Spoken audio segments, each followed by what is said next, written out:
In systematic literature review methodology, we follow only Prisma framework. Just follow this one. This is a standard, and mostly the good publishers and the good journals, they accept the paper published based on Prisma framework or Prisma statement. Okay, so you need to follow this Prisma framework. So methodology, it is very simple, and the steps are very clear.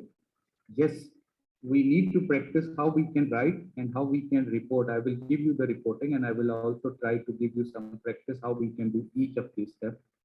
But the Prisma framework or the Prisma statement is very useful resource or useful method in doing or reporting or your methodology in systematic literature review. Okay, now Prisma framework, it have four components basically. The first level is identification. The second level is screening, and third level is eligibility, and the fourth level is basically your inclusion of your research paper. It's very simple. I gave you one example. You just follow this, and I will also give you the link for this Prisma statement. You can just download that template. So mostly the publisher, they are agreed on this Prisma framework that is called preferred reporting items for systematic reviews and meta-analysis. Okay? So this is how we need to write and report our methodology. If you follow this pattern, most likely your paper would be accepted for publication, because this provides you a scientific rigor. It's a very scientific method. Okay, so there are four stages. I will go through these stages, and then we do some practice sessions of how each stage is different from each other. Okay, so let's move to the identification stage. Now remember, systematic literature review is basically to review all existing literature. As compared to the narrative and other format of the literature review, we can ignore some of the papers. Some we can report because we try to see the literature which supports our argument. But in systematic literature review, this is not the case. In systematic literature review, you need to report each and every study you exported or you see during the search of query. So whatever number is there, you need to report this one. If you see here, a lot of studies were extracted at initial stage, but later on only 21 studies are there. And this is a published article in Frontier of Psychology. This is an impact factor good journal. So if you see, and even I can give you some examples of renewable and sustainable energy reviews and then cleaner production. All these journals, they are publishing high quality systematic literature review. But remember, one thing is common, this Prisma framework. Here is one tip.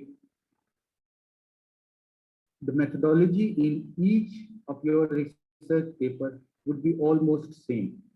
So you can use effective utilization of available resources. You can do that. You just write or you just follow the template I'll give you and the reporting item. You just follow that and try to change the word you already have. So this research framework is not difficult for you to report and write. So that is very simple. So some part of your literature review process, it will always be same. It follow the same standard. So that part is very easy to write once you have the practice. So once you do that practice, it is easier for you to write a systematic literature review paper, because 35% or 40% of the paper is repeated itself. So you can just utilize that experience you do when you do more certain. So let's go to this Prisma framework one by one. The step one, identification. Step two, screening, eligibility, and identification, inclusion. Remember, each step I will give you some question and you need to write based on your own research question. So you just need to give me in the comments, okay? The first thing is identification, the first step. Here you need to identify some key components. How you are going to search literature, very important, the keywords. Being a researcher, we all aware of importance of keywords in research. So if your keyword is selected carefully and wisely will lead you to the exact article and exact data you require.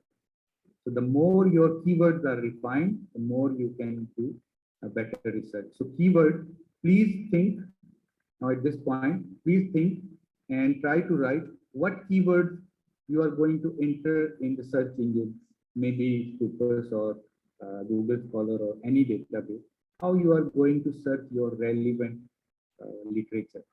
That is important. The second point, where keyword, yes, are you going to enter these keywords in the Google Scholar?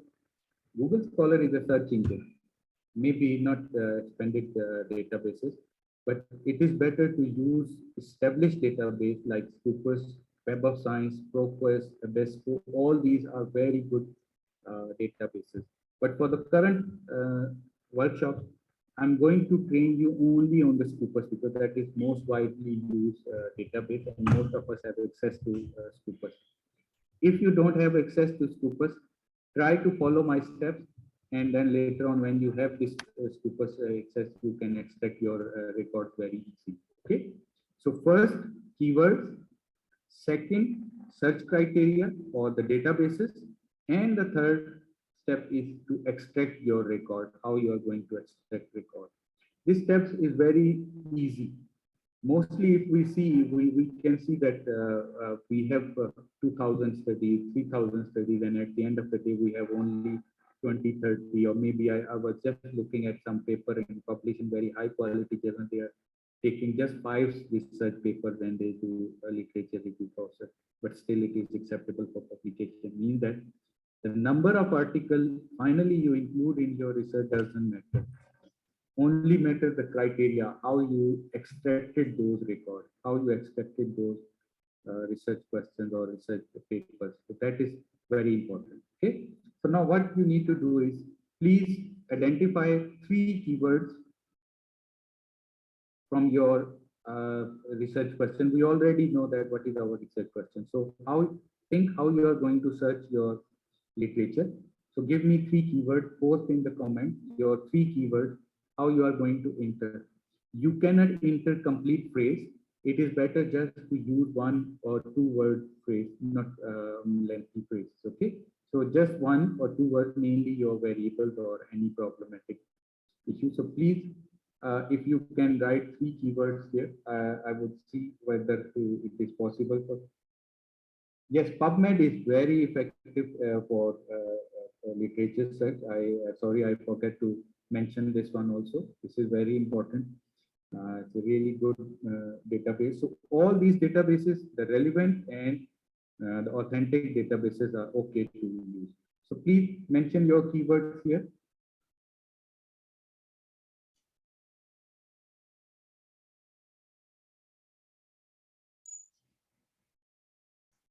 Okay, good.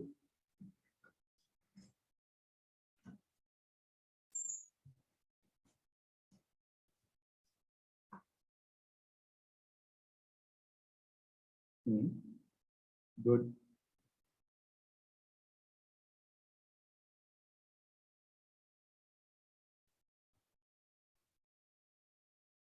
Okay, so in this, there are so many factors for oil prices, for health, for this. Only remember, we can focus on 1 or 2 aspects only, not all. This is called inclusion and exclusion criteria. So you can focus on oil prices, you can focus on supply chain, you can focus on 1 aspect of economy. Yes, this impact of COVID on economy is a very, I think, broader term, but you can narrow it down based on your own criteria. So that is okay. Okay, so 3D printing. Okay, JSTOR. Okay, JSTOR is okay. JSTOR also authentic database. Now, elsewhere, basically Scopus is powered by elsewhere. So if you want to use elsewhere, better you use Scopus. And I'll give you why I want to use these established databases. There is a lot of work we need to understand why we use this established databases. Okay. Okay, let's move forward. Now we have already defined our keywords and we already have our search database. Today, I'm going to use Coopers, and then how we extract the record. So please remember, I'll just go through these 4 steps and then we do practice, okay? So the second step would be screening, inclusion and exclusion criteria, very important. You need to discuss, okay, whether you want to take all records or maybe just 5 years past, maybe just some limited countries. Maybe you are looking at only research articles, not review papers, not conference papers, not published reports or anything. So you need to define a screening criteria based on your own understanding. Okay, it developed by you, but you need to apply it. The criteria is basically you can take all the quantitative papers only. If you want to do qualitative papers also, okay. If you want to do just review papers, that is also understandable. Experimental design, the studies on some specific topic during experimentation, or maybe some different types of medication. So you just focus on key points, what is included and what is excluded. This is called inclusion and exclusion criteria, very important factor in Prisma framework, and that we need to report in our methodology also. So please identify whether you want to do your research based on some particular concepts or open, okay, particular countries or open, particular research paper types or open, or maybe you can also see in English or any other language is also acceptable for you. So that is the inclusion and exclusion criteria. Let's move on to the next step, eligibility. Once you extract the record, you need to evaluate each and every record one by one. Okay, I will show you how to do that. Each record you need to assess and you need to include or exclude. When we are using multiple databases, there is a high chance we can have duplicate entries. Okay, so duplicate entries, if we are using Excel sheet, we can remove it very quickly. But if you are not using Excel sheet, it is difficult for you to remove duplicate entries in 2000 or 3000 or 200 or 300 papers. So that's why I encourage you to use Excel. That is a very good software and very helpful in many ways of doing this research. I will teach you some basic techniques for Excel sheet also, how you can develop quick graphs and tables and all this from using pivot table. So I will include those part in our workshop also. Okay, so quality assessment, very clear. You need to identify whether the area, the scope of this paper is belongs to your area. You want to address the specific issue, so exclude all irrelevant studies. Duplicates records should be removed, and all other criteria, quality assessment criteria, if you want to add any of the features. But that you need to establish before you start, okay? And then finally, the final number of your research is included. Let me go back to this Prisma framework slide.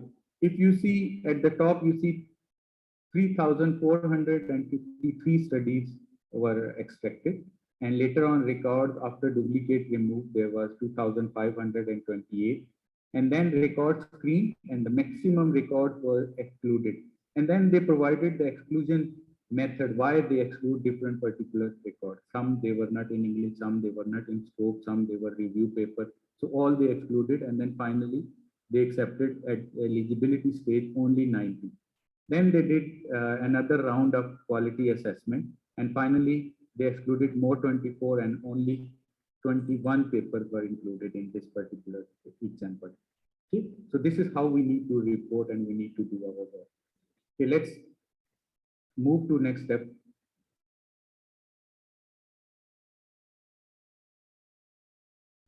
Okay, now let's do some practical work. How we do identification. So for us, I divided my keywords into very simple: COVID, coronavirus, COVID-19.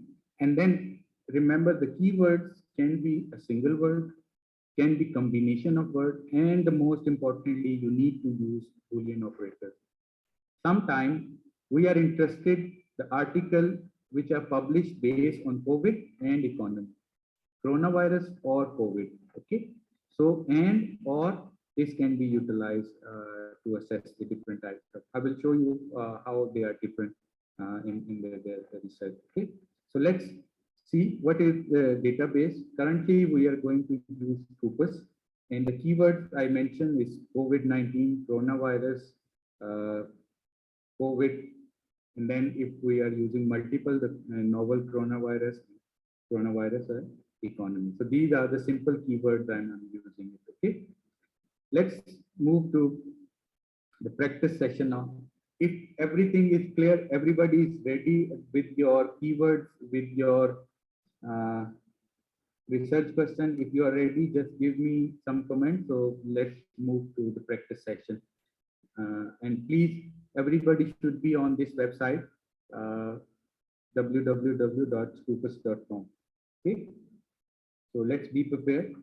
I'm just giving you 5 minutes to ease yourself and prepare and start by this website now.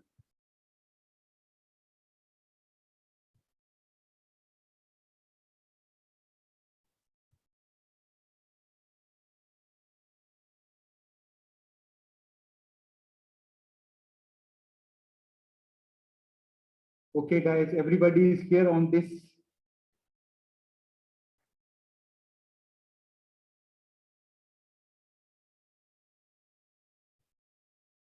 Okay.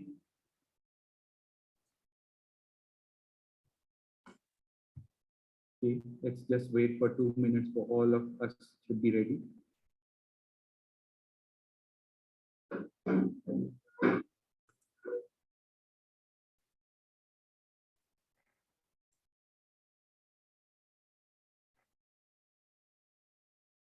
With a single construct like employee performance. Okay, COVID-19, sustainable development. All these are multiple words, but single construct. So if you are using something like this, you need to add inverted commas before and after your word. Okay. So this database, it understands once you have this inverted comma, anything within this inverted comma, it would be considered only one word. Okay. One keyword, not multiple keywords. So that's why it is very important to understand while you are entering your keywords, it is important to use it very correctly. Okay, and each database, they have their own different types of operations. Like Web of Science, they have different Scopus, they have different PubMed, different JSTOR, and all other ProQuest database. So they all are different. But you can find out the tips to search for any of these databases here. But more or less, the operation is same. We are using multiple words as a single construct, so that's why we need to include inverted commas before and after your words. Okay, so let's say COVID-19 with the space.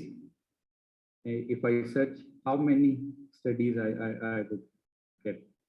Okay, if you see, I have 1,516 studies on COVID. Okay.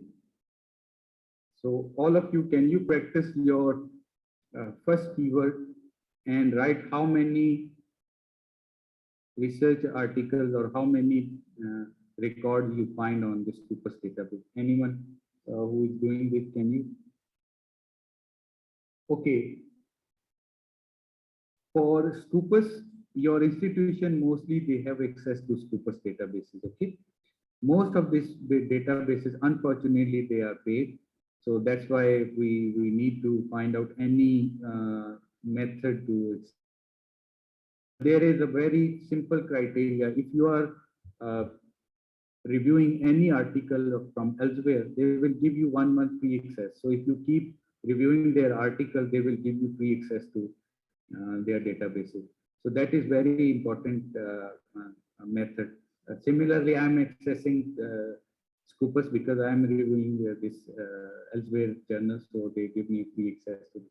So I would suggest everybody record your interest in reviewing article. If you review, they will give you 1 month free. But unfortunately, I don't have any other alternative. So you need to try to find out the method through which you can get this Scopus database search or access to this. Okay. Okay, now we have, let's say, here, if you see here, you can define whether you want to see this keyword only in title, abstracts, or keyword, or maybe you can use other options. Okay, you can use only abstract, only keyword, title. It's depending on your need. But usually, what I do, I use article title, abstract, and keyword. This is the most important information in the Scopus database. Remember, Scopus don't have all full article. It is a database or indexing which only index your abstract, your references, and other metadata. But we need to utilize that to, or maybe capitalize the information we have. So let's search. We have this 1516 article. Okay, if you see, this interface is very interesting. Those who cannot access Scopus now, they can request to your friends just to give them the keyword. Those who have the access, they can extract the record for you and send it to you. So still you can work. But in the research network, we can help each other. And that is why I try to create that group. We'll try to help each other. We'll try to provide resources to all researchers. So whatever we can do. But obviously, in that for that reason, we need to work in teams and groups. Okay, so everybody have already, okay, if you are 121,942 research, this is a lot of research. Whether your keyword, if you receive so many studies, it means that the work you are doing, either it has been extensively studied or you are using not exact keyword, very simple keyword. For example, if you are using, let me show you this example. If you are using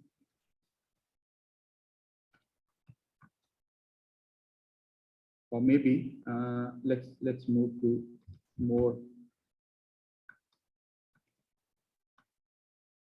sustainable manufacturing. Okay, so if I search without entering any inverted commas, you will see I received 14,625 articles.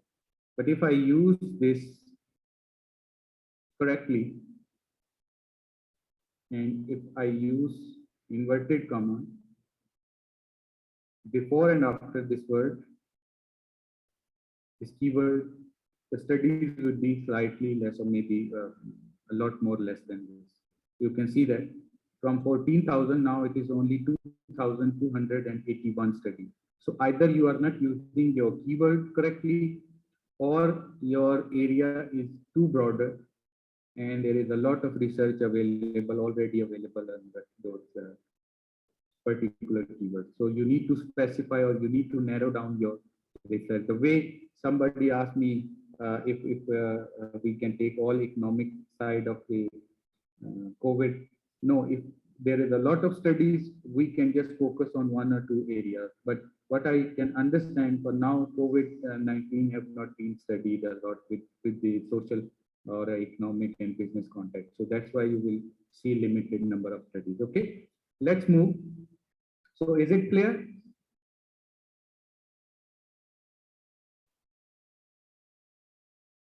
Okay, if it is clear, any person, any query on this?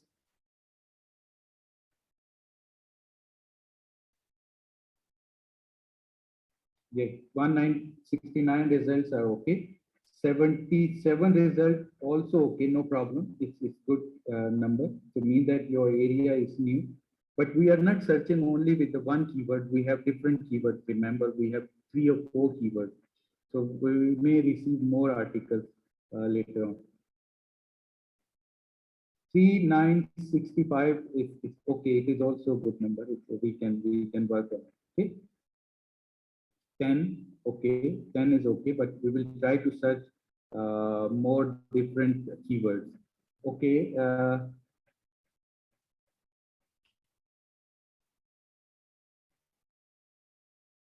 Okay, done.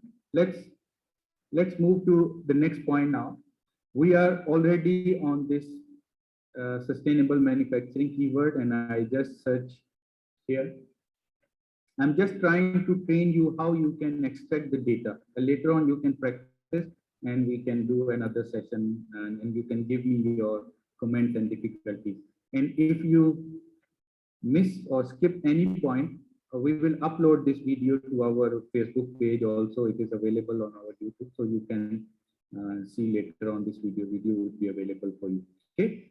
So sustainable manufacturing, we have 2,281 records. Now this record are everything. Okay. Open access, closed access, reports, review papers, anything. Now we need to identify our second criteria. Okay. If I go back to this slide, you remember, just wait a minute, my laptop maybe. Okay. So we have this criteria, inclusion and exclusion criteria. Now this is very important. Okay. Now you need to decide whether you want to do 25 years, 20 years, 10 years, 5 years. It is up to you. You need to define whether you want to take particular countries. You want to decide whether you want to take review paper, conference paper, all types of record, patents and everything, or you want to particularly limit your research into some specific context. So let's see how we can limit those areas. But first I want to show you one thing. Most of us may be aware of this, but many may not be aware of this feature. If you go here, analyze search result, the Scoopus will automatically analyze your data and give you some truthful records or maybe a usable graphs and figures and tables. Just click on this and you will see Scoopus created all records you need to report in your research. Okay, this is year-wise data. This one is basically your distribution of research article year-wise. And then if you go here by source, different types of the journals, by the authors, by the university distribution, by the country, you can see different countries here, and then document type, and then subject area.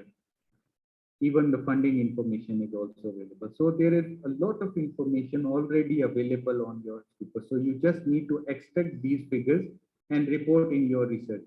So sometimes we don't need to do a lot of analysis by ourselves, but still there are a few steps we need to follow, and then we need to make it more reliable, or we need to assess quality, and then we need to do it in Excel sheet. That's why. But if your search, if you can do your search here and you can use these graphs and figures, that is fine, no problem. Okay. So let's see how we can reduce this number and filter some information. Here, if you see the left side of your screen, you will see different options, the access option. So now total 571 open access articles and 1,710 others or closed access articles. So if you want to reduce to open access or closed access, you can do it. Then number of years, you can see all the information is available. If you want to make it for 5 years, let's make it for 5 years now, from 2016 to 2020. Let's see how it works. Or maybe in some research we exclude 2020 because it is not completed yet. So we just complete from 2015 to 2019. Then if you want to use particular or remove or add particular author, you can do. Subject area, very important. Okay, sometime we are dealing with the engineering side research. If you are dealing with the engineering research, just use that engineering data. If you are using management or business or other side, you can categorize your area.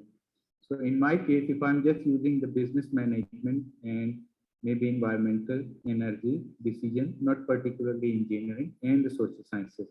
So this is how I reduce my search to particular area. Okay. And then next article interest, are you considering them or fully published paper? So this is publication stage. That is also one point. In the document type, as I told you, whether you want to take full article, conference paper, review paper, book chapters, conference reviews, or many other options are available. So I just want to take only review articles, okay? Sorry, only full article. And maybe I can include review and conference paper. It depends on your inclusion and exclusion criteria. The most authentic source, the data is available with the article. Then we have conference paper and review. So book chapters also can be included, and conference review is depending on your choice. Okay, but whatever you choose, you need to mention. I will show you how you can mention that. Okay. The source title means the journal.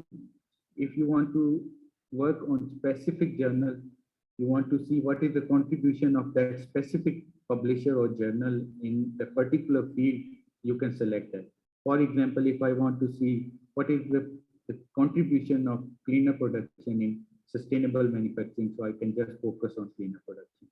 Then we can report our result. Similarly, you can focus on some other keywords now. Now, keywords, these all are keywords that have been used in these studies. So you can just focus on maybe just sustainable manufacturing or manufacturing, sustainable development, you want to take it or not. So you can just categorize or subcategorize your keyword. Affiliations, sponsor funding, and all these. And then important countries. Okay. So the countries, very important. If you are looking for only few countries, you can do it. If you want to see more countries or all countries, you can just take it. Now I'm interested in all countries, so let's see. And now I limit my search to these options which I choose. So I just click here, limit to, and then I will see how many records are there for me based on my choice. Okay, now you can see there are only 407 documents available based on the criteria I defined and the assessment and inclusion and exclusion criteria.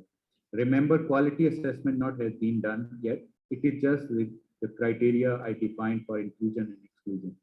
Okay, so clear? If clear, you just write the comment. If it is clear, then we can move on.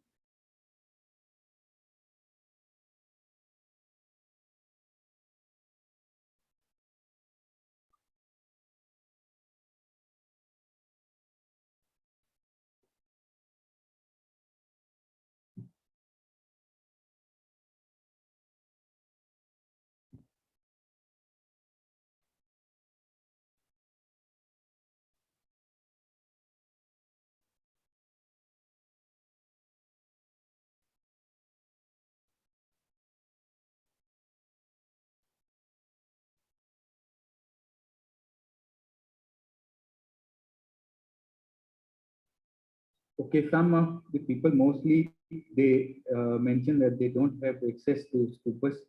I will explain it to you again. And the Scopus or any other databases you want to pay, you have to pay for it. Your institution, higher education institution may have the access to this. But those, let's say like in Pakistan, we don't have this access to Scopus to HEC, but still we have many friends who are studying abroad and studying in different countries. They have access to Scopus. So you can request them to send the sheets. I will tell you what are the sheets after using those theories to you. So you can utilize that. But please don't give up. We have alternative options for this. And remember, Scopus is not only database. You can use other databases also. But it is easy to use any established database for systematic literature review rather than going for Google Scholar. Google Scholar maybe it is difficult for uh, systematic literature review. It will consume more time. Okay, now we are here. We have these records now. The next step is to extract those records. Very important.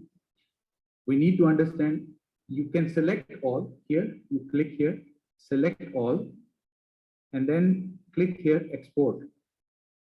It will show you this option. Everybody can see these options.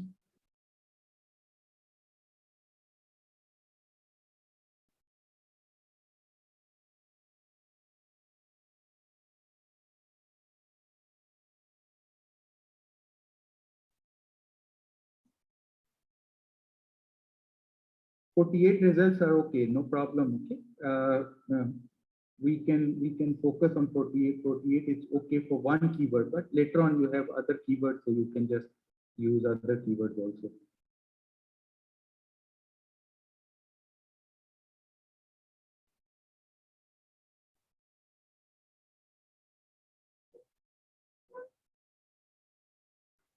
Okay, let's export this result.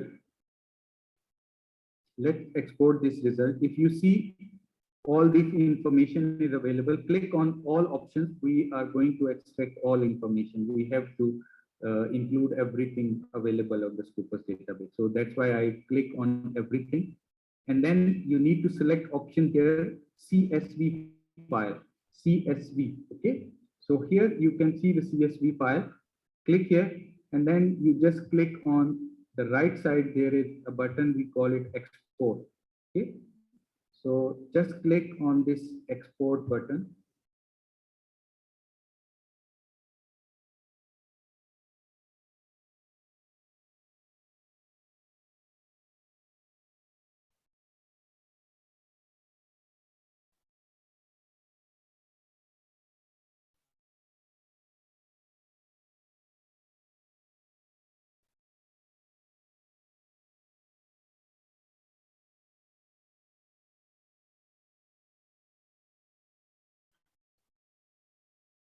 Okay, here is this file, scopus.csv. We can open it in Excel sheet. Now this is the record we have extracted.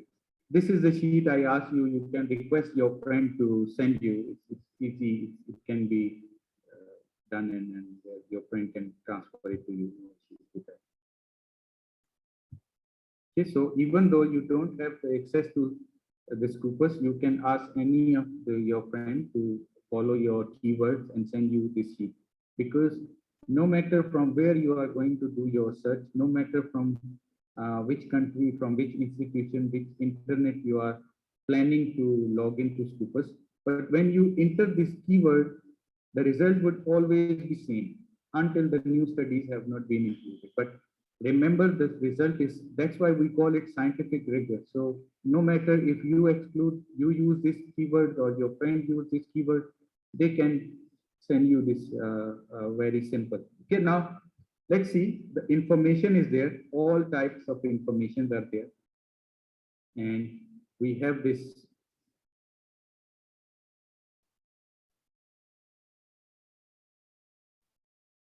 Excel sheet with us. Okay, so let's see what information, author's title here, then all countries and all this information are available. Now we can play with this. We have a lot of option in Excel sheet. I will try to show you some of these tools and techniques while we are working with the results part. But for now, we are just interested in extraction of the data. I'm not playing with this record. Yes, we can see one by one, and we can use this command to check whether we have duplicate records or not. If you want to see duplicate record, you can just click on the title. You can see this in Excel. You have conditional formatting. You can just highlight the duplicate record if you don't want to uh, delete them at the first stage. There is another option in the data. You can just filter these duplicate records. Okay. So if you want to just highlight the duplicate records, you can just go with this option and just click there. duplicate records, and then it will give you duplicate. We don't have any duplicates here because it is only one database. Let me just create a duplicate so we can filter out how we can.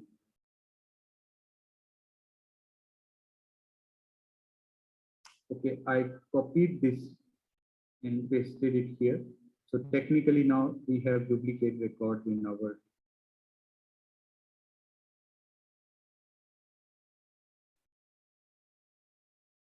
Okay, now you see it have already highlighted your duplicated record. So it is very easy for you to track this duplicate record. Okay.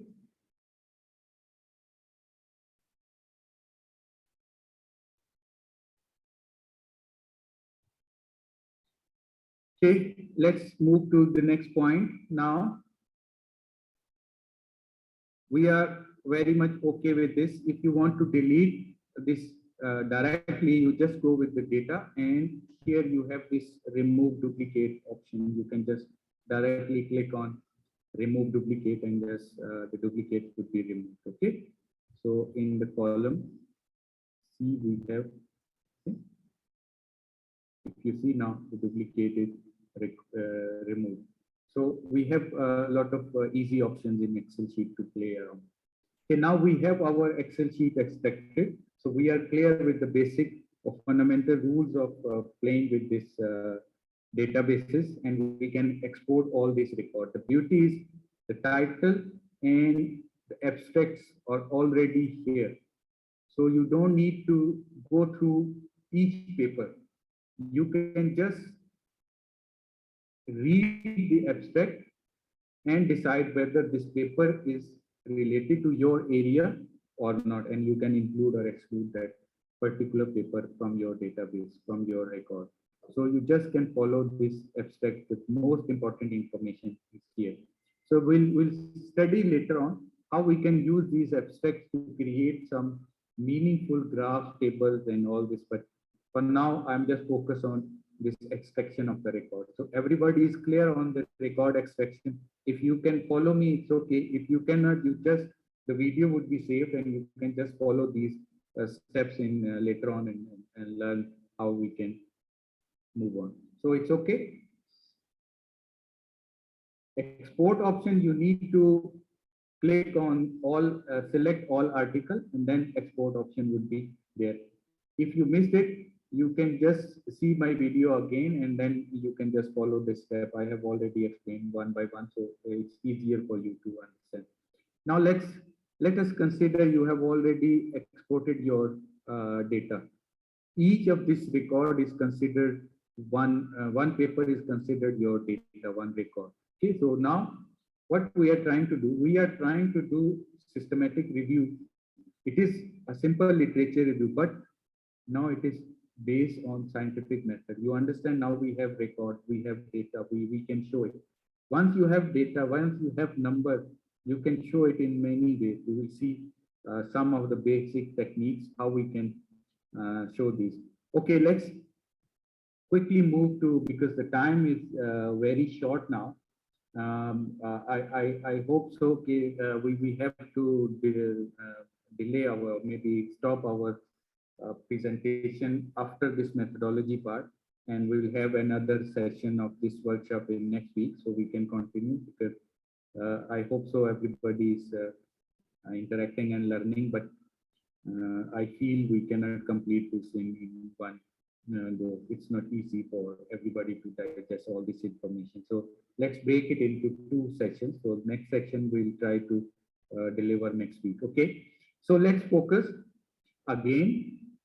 So quality assessment, once you downloaded your sheet, you need to remove duplicates, you need to remove out of scope publication, you need to remove all other irrelevant publication from your records. Okay. If you have data from multiple sources or multiple keywords, let's say I use the word sustainable manufacturing. If I use another word, sustainable development, then there would be some more paper, but most of them, maybe they are already appearing in my first search. So I need to combine and create only one sheet for all of them. Okay, so all of them should be recorded and all of them should be converted into one Excel sheet, and then we remove duplicates, and then we remove quality, we utilize all quality assessment criteria, eligibility, and then we just finalize our final records. Okay, let's move. The final is basically inclusion. How many papers you have already included. So this is how we do literature search and database extraction. This is the main component of today's workshop. So this is all about this information. I have already explained this all. So just quickly browse through these slides, because I have practically explained it to you on the database, so it's easier for you to understand. But if you don't, I'll try to share all this information with all the registered participants. If you have not registered, please use the link. I will add this link to the description so you can register and become a member of our community. So we will try to send you more information. Okay, let's move. So this is some of the practical criteria for reducing your results, the finding. This is how we export the result. Now it remove duplicates, out of scope, and record. Now, the most important part. Now this is what we have already done. I think everybody is clear with these steps. If you are not clear, if you have any question, you can just comment. And if you are clear, please comment. So because I can understand with your comment that things are going well or not. So please comment. If it is clear, then I can just tell you how we can report the methodology part in your research article. I already explained to you introduction section, how you can write introduction. Now I will tell you how to write methodology part. And the next would be writing the results and conclusion, and also future agenda that we will try to learn in the next presentation in next week maybe. Thank you very much. I think that is how far we could go today. Just a continuation of where we spoke last Sunday. And I think our discussion today will revolve mostly around what has been discussed in the video.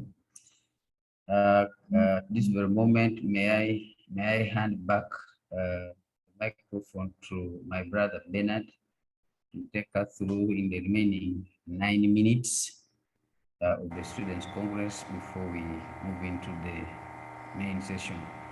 Bernard, over to you.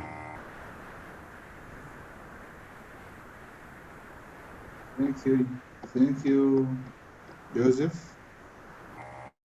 Good morning, members. I hope we've had a rewarding video closing this particular activity or session for us to pick some lessons or steps in terms of how we find the relevant literature, as well as how to sort through a system once you're looking for what you are looking for. Anyway, in 2 steps, I think for me, one is if the real research question, we should define your scope in terms of the search words that the video is making. For me, that's what I've taken home. So you really need to be as specific as possible with your research question to also guide the search. Otherwise, you may get overwhelmed with so many articles to look at if your research question is not also is too wide or unspecific in some way. But I just want to use these last 80 minutes for my fellow students, whoever has any question or any issue around that should also inform what our seniors can comment on. Anyone?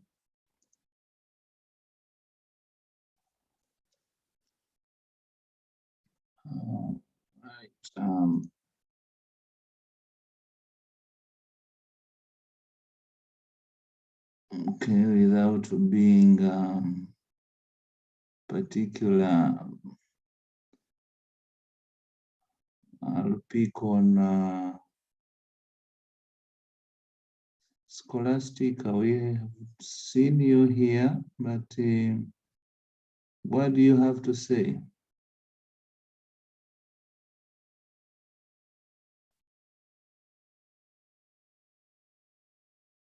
Hello?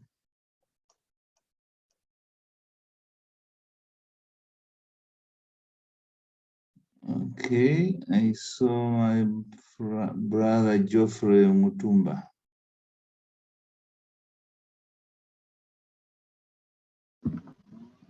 Yeah, thank you very much. I have found it very enriching, and I was just learning all throughout. Yes.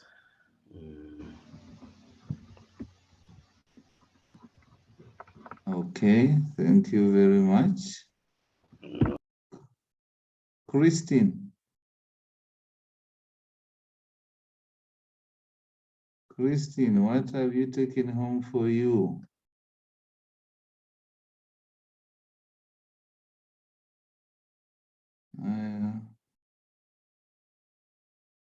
Kazai, let me go down to Zimbabwe.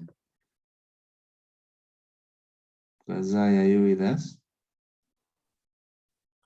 Yes, I am with you, Bernard. Good morning. Good morning. Yes, I was running separately the scoopers, so it's something that I wasn't aware of. So it will assist me a lot in the using the Prisma model. Thank you. That end. Thank you, Bernard. Okay, friends, any other person with any question? It doesn't have to be a lesson per se from what we watched. This is our session to raise any other issue that you may have not picked up. Thomas Mayende.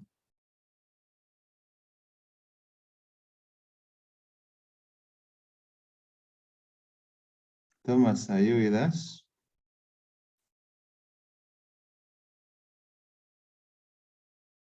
Okay, I'll move to peace, to Shave.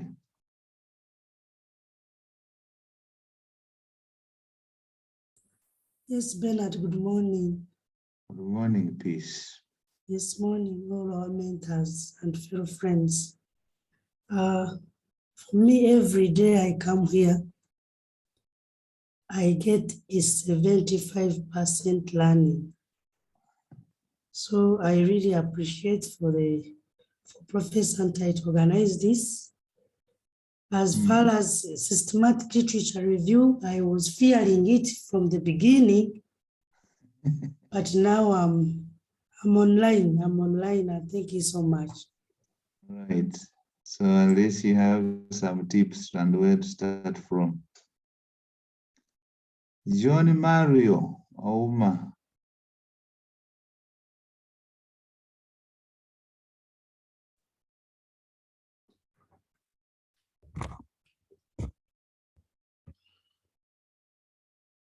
Okay, I have, after that, I'll get David Waske. Okay, go ahead, please, John. I very much appreciate the video that is circulating. We, from Busitama University, at the beginning of the PhD journey, and we are still struggling with systematic literature review, but this provides insights, and I think it is very constructive. I appreciate. I submit, sir. Welcome. Thank you very much, John. David. Good morning, colleagues. Good morning. Thank you very much. My question still, it was actually the very last session on Sunday. I posted the question, but I didn't get a response. And it's still eating me up. Yeah, because one question is that we're now getting into using Scooper. But my question was this: can one use Mandalay to do the same? Or is it a must that we have to go through Scooper? Because when you look at the dashboard of when you're trying to export, Mandalay is there. Then actually the presenter skipped Mandalay and went to whatever the spreadsheet, the Excel. Right. Thank you, David, for reoccurring that. I am not going to be tempted to answer that, but I have a feeling flexibility is very allowable in scholarly work. So surely, mainly from my thinking, if it runs or works, I think it is a way to go, but I'll leave the person who give us the next session to make a comment on that. We've noted it. Thank you very much. All right, just a minute to go, and I think I want to not stretch this anymore. I want to thank you again for waking up and being patient with us, and for giving us all those comments, even just the feelings about what we are showing or we have been looking at. This also sets pace in terms of the next step or what we should look at as students in our journeys. But possibly to all of us now, I guess this sets us a pace in terms of how we should, even not for systematic review alone, but maybe how we should go around looking for literature in general for our papers or our works that we are doing. So friends, I want to thank you again. And Joseph, I don't know if you have any last words here before we hand over to the session chair for the next session. Thank you very much, Bernard. I've just taken note of the question from David, and I'm sure that this question, I think, will be addressed in the next session. So let me not delve into that for now. Let me just say that for now, we may hand over to the person who's going to take us in the, who's going to moderate the next session. Thank you very much, Bernard. Right, thank you, Joseph. And with that, I would wish to, I see Dr. Walugembe is on, and Dr. Michael Koche. Dr. Walugembe, hello. There at this particular moment, hand over the mic to you for the next steps. Thanks. Thank you, Bernard. Thank you, Bernard and Joseph, for the first session. I think I can add my voice to the others for the video that has brought out the message very well on systematic literature review steps and procedures. Today's session will be moderated still by Dr. Michael Koche, and is online. And I think we are continuing with our discussions on systematic literature review. Dr. Michael Koche, are you there? Okay, thank you, Dr. Ahmad. Thank you so much, Dr. Ahmad, for this this opportunity. And I believe that, like you said, we are going to continue from where we stopped last time. But let me take this opportunity of thanking everyone for having woken up early for this very interesting academic engagement, which keeps on impacting us at our individual level and then collectively. And I really believe that each of us waking up actually is what makes this much more interesting. I want to strongly appreciate Professor Joseph Ntai, our mentor.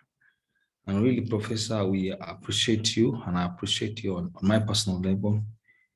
And this is an encouragement to all of us that as we grow, we should always encourage others to grow along with you. Professor, we appreciate you, and all of us can see that you are growing, both as senior colleagues and also PhD students. From the very first time we started the student session, which will always begin at 3, if you look at the level of engagement now is much more stronger, much more. At first, it was just basically a discussion, but you can really see. So I also want to appreciate the leaders of the early morning session, Joseph, thank you, and Bernard, and all the others who have always facilitated the early morning session. I also want to appreciate Professor Laura. Laura, we really appreciate you. And you every day logging in, you know that you're impacting on lives, both of the senior colleagues and also the PhD students. I remember when my supervisor supported me, I was really so excited. So I asked him, what should I do? I said, help others like I did for you. So Professor, we appreciate you. I also want to appreciate Professor James. Thank you, Professor, for always waking up early and being there for the PhD student and the senior colleagues. Dr. Hamad Walgembe, I appreciate you for making sure that all the coordination arrangements behind the scene, things are moving. Thank you so much.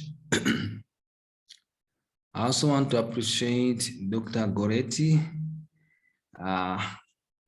Thank you, Doctor, for all the time and all the effort. So, and all the PhD students from different countries within Africa and all the universities within Uganda. I think I don't want to break the flow. I would want us to continue from where we stopped, and already from the video which was played early morning, you can see that we are still reinforcing our understanding on the earlier knowledge which was imparted to us. So I'm going to invite again Joseph. He will continue. Of course, I want to highlight this that yes, we are going to allow students to present, especially from the next Sunday, but I think it will be good for us to really look at what you are going to present. Actually, I got also comments from some of the members who attend that it's very important that we really look at the presentation, because sometimes some presentations have had a lot of issues. And I was also reliably informed that some of the people who tend to submit their presentations have not even enrolled. So I think administratively we are agreeing that we might see the supervisors also are here. We need maybe approval from some supervisors, because I'm told some people, they are presenting concepts which they intend to submit for their PhD applications. So anyway, I want to again take this opportunity. We shall make more communication there, but I think to be organized next time, just submit to us, Arak, Sylvia, and then Dr. Ahmad Wangim, and then myself. Then we be able to make people do their presentations. So I think, not to break the flow, let me take this opportunity again to welcome Joseph and his team to take us through systematic literature review. Joseph, you're welcome. Thank you very much, Doctor, taking us through in this session. I want to, in the same way, appreciate very much the job that you're doing, Dr. Michael Kochi. every morning, waking up and taking us through the sessions. I also want to thank very much our mentors, Professor Joseph Muntai. You can see the Professor Laura here, Professor James, I think from Chambo, with us. We have Dr. Goretti. Thank you for logging in. We have Dr. Walgende. Thank you very much. And to the rest of my colleagues, the students, thank you very much. Today, we will have our beloved Professor Joseph Tai make very key communication in the systematic review. And after he has made his remarks, then we'll be able to invite our brother Charles Olupot. He will be taking us through in our discussion this morning. So thank you very much. I want to therefore kindly invite Professor Joseph Muntai to make his comments this morning. Professor, you're very welcome. We are eager to listen to you this morning. Thank you very much, Mr. Elasu and colleagues for the great job that you are doing, and the students who are on this call trying to pick and figure out a few things that relate to their PhD studies.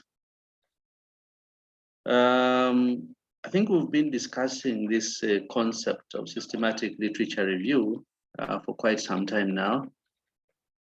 Mr. Elasu, are you hearing me that side? Yes, Prof, you're loud and Okay. clear. I just wanted to be sure that you are hearing me.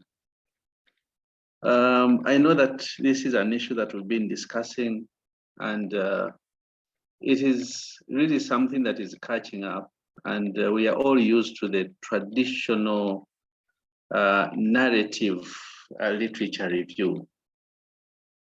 I just want to make a few statements before I hand over to you, Joseph and Charles, to take over from me. You recall when we started systematic literature review some time back, I think a number of questions came up because most of us are used to the traditional literature review. And I think that's why a student on this forum, I think about 2 or 3 weeks ago, asked a question that how do I incorporate the results of the systematic literature review in my PhD thesis? Am I going to do away with the section of literature review and of course replace it with what I do in the systematic literature review? Am I going to have a separate chapter of this in the PhD thesis? Whereas that is not the question that I intend to answer this morning, but I think in subsequent presentations, possibly next week, we shall be able to focus on this and then understand how a systematic literature review relates to our work. But if you've been listening to the students who've been presenting, somehow you have an idea of how this fits into your overall PhD thesis and even proposal. Now, we know that the traditional literature review often forms the basis of opinion pieces. And of course, what you may call expert, in brackets, what we call expert reviews, or probably students' thesis. But in most cases, it is less helpful for guiding a number of issues like policy-related issues or contributing to an informed debate of the issues. So we may start right with the traditional, and I think most of us are doing that. But if you are looking at guiding policy and you intend to come up with the policy implications at the end of the day, then the traditional narrative literature review will be less helpful. If you're thinking of coming up with an informed debate on the topic that you have, then the traditional literature review will not be very helpful. And this is really due to a number of factors that tend to limit the traditional literature review. Because we know that the research literature that is included in traditional narrative reviews tends to be a biased sample of the full range of the literature on the subject. When you go into your Google Scholar or Google and you enter your word or your search word, which could probably be, if you're talking about sustainability accounting, for example, the two words, you may get around 5 million hits, right, on the subject. But because you don't know how to go around selecting the journal articles that you're going to review, you'll tend to be biased. You'll click, in most cases, you don't even read the abstract. Possibly you don't even read the paper, but you start downloading, right? Maybe you download around 10 papers, or around 5, and you start reading those 5 papers. Out of the 3 million hits, right? And even the selection, or what the presenter called the inclusion and exclusion criteria, is not very clear. You will tend to form some bit of ideas about the topic using 5 journal articles or 10 journal articles. And then you move around when your head is higher there, and you start telling people that you understand the subject very well.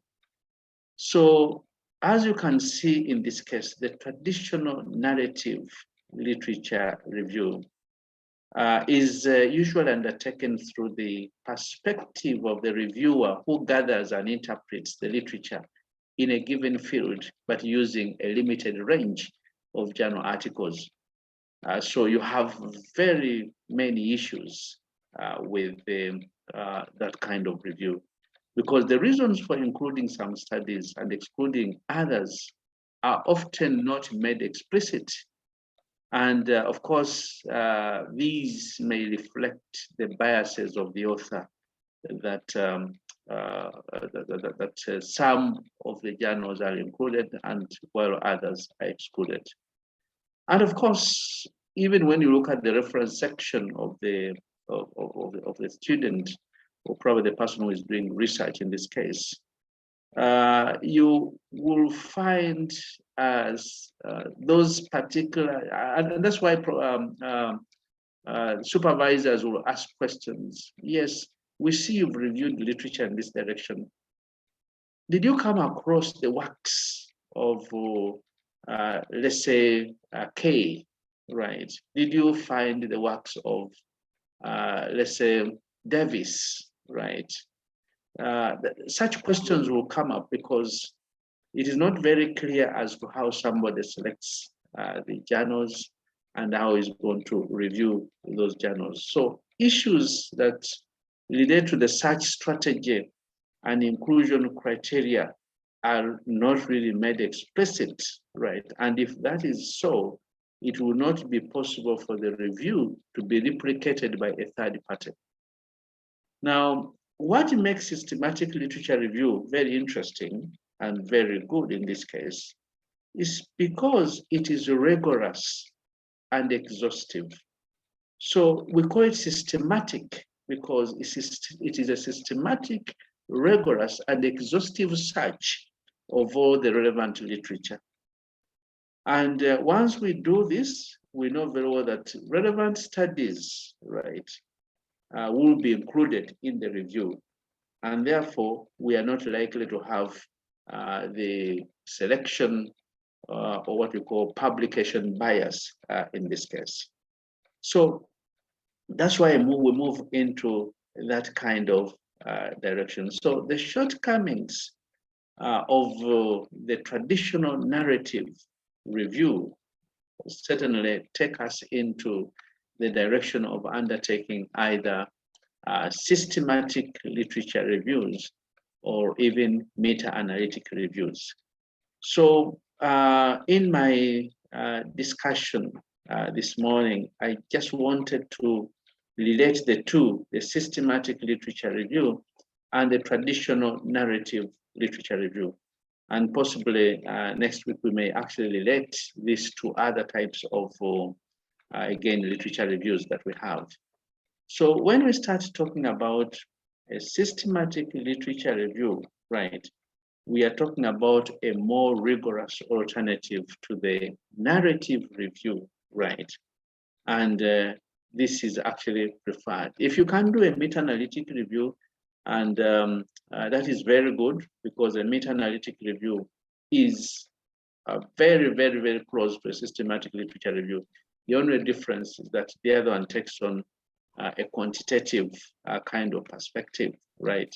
Because you have numbers that you pick from the various journal articles, and we even have a software package that we use to compute or manipulate the statistics that you find in those specific journal articles. So the systematic literature review in this case differs from a traditional narrative review in that its methods are explicit and open to scrutiny.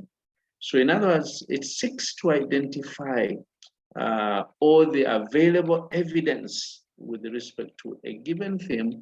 And in this case, it is the topic of study that we tend to focus on. Now, this type of research has a number of advantages, right?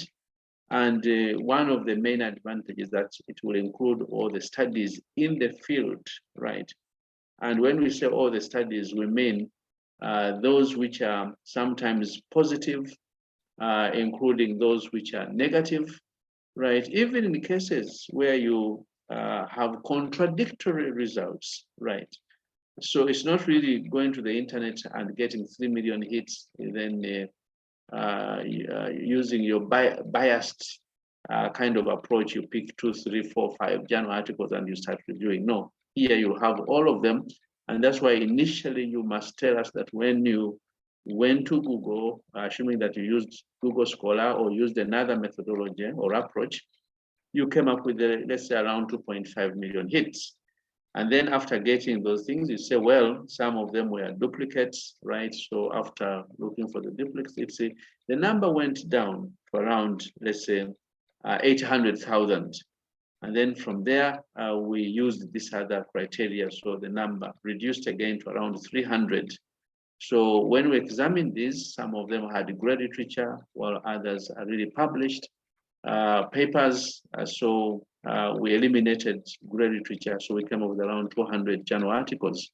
So if you really believe that those are the ones, right, after looking at your inclusion and the exclusion criteria, those are the ones that you should review, then you go ahead and review those journal articles. What it means is that even when another scholar comes up and wants to get those journal articles and read them, and he uses the same methodology that you have used, he's likely to replicate your results.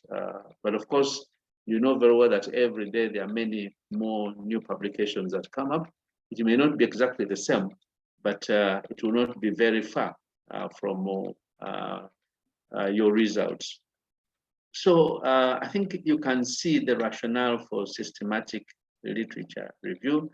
And of course, for many of you who have been looking at this area of systematic literature review, you may have discovered that actually a lot of work has been done in the area of health, right, in the field of healthcare. And that's where most of the books are actually written. And now we see that other disciplines have taken up the idea, the social and educational research. Right now, I see some work being done in the area of entrepreneurship, right, and social sciences. But in the business field, you'll find very few, not very many literature, so the systematic literature reviews being undertaken. Now, of course, if you look at where the whole idea comes from, which is actually from the area of medicine, you discover that the rationale for systematic reviews in medicine is firmly embedded in the what you call scientific tradition or paradigm or positivistic kind of paradigm. Because we find lots of experiments have been done about something over a period of time, and they want to provide guidance in terms of policy, what should be done, right? So what they will do is really, instead of undertaking new studies in that area, you do a systematic literature review and see how far knowledge has actually developed in that particular area, right? And then be able to guide the policymakers on what they should actually do. So that's why you find that these kind of studies are embedded in what we call the scientific tradition or scientific paradigm, or what we call the positivistic kind of paradigm or approach in this case. So that's where we are. But you need also to remember that the systematic reviews that we are talking about here in the area of medicine are also traditionally associated with the meta-analysis of research. Of course, which is based on quantitative epistemological tradition and methodologies. So when you move into this area of systematic literature review, you discover that they take off from the meta-analytic reviews, and I think next week we shall move into again meta-analysis and trying to show the similarity of meta-analysis and the systematic literature review, and possibly the difference between the two. And do not forget, as I said last week, if you recall, in my introductory remarks, that some people have even intended to do their PhDs and masters just using systematic literature review, right? Because the journal articles you have on the internet, they actually become the data that you are going to use. And there's a lot of data that is published out there. So if you can actually read and put together this data and come up with a synthesis, right, you'll be on top of the game. And that's why when the scholars say that, you know, I've been able to see very far by standing on the shoulders of the tallest person, they actually mean that there is somebody who has managed to look at literature that's available, right, and be able to get that synthesis, so that now when you actually go into that field, you read, right, that kind of work, and when you reach that level, right, what you call almost the topmost level, right, understanding what is in this, what is in that discipline, then you will be able to add something new in that particular area. So that is quite important. So as I conclude, so that I hand over to my colleagues there, when we talk about systematic literature reviews, we usually have objectives, right? We have a number of aims, right? So there are certain things we want to achieve at the end of the day, right? And we call them aims of the systematic literature review. And that's why in this case, as I said earlier on, one of the aims is to address a specific and well-focused and relevant research question.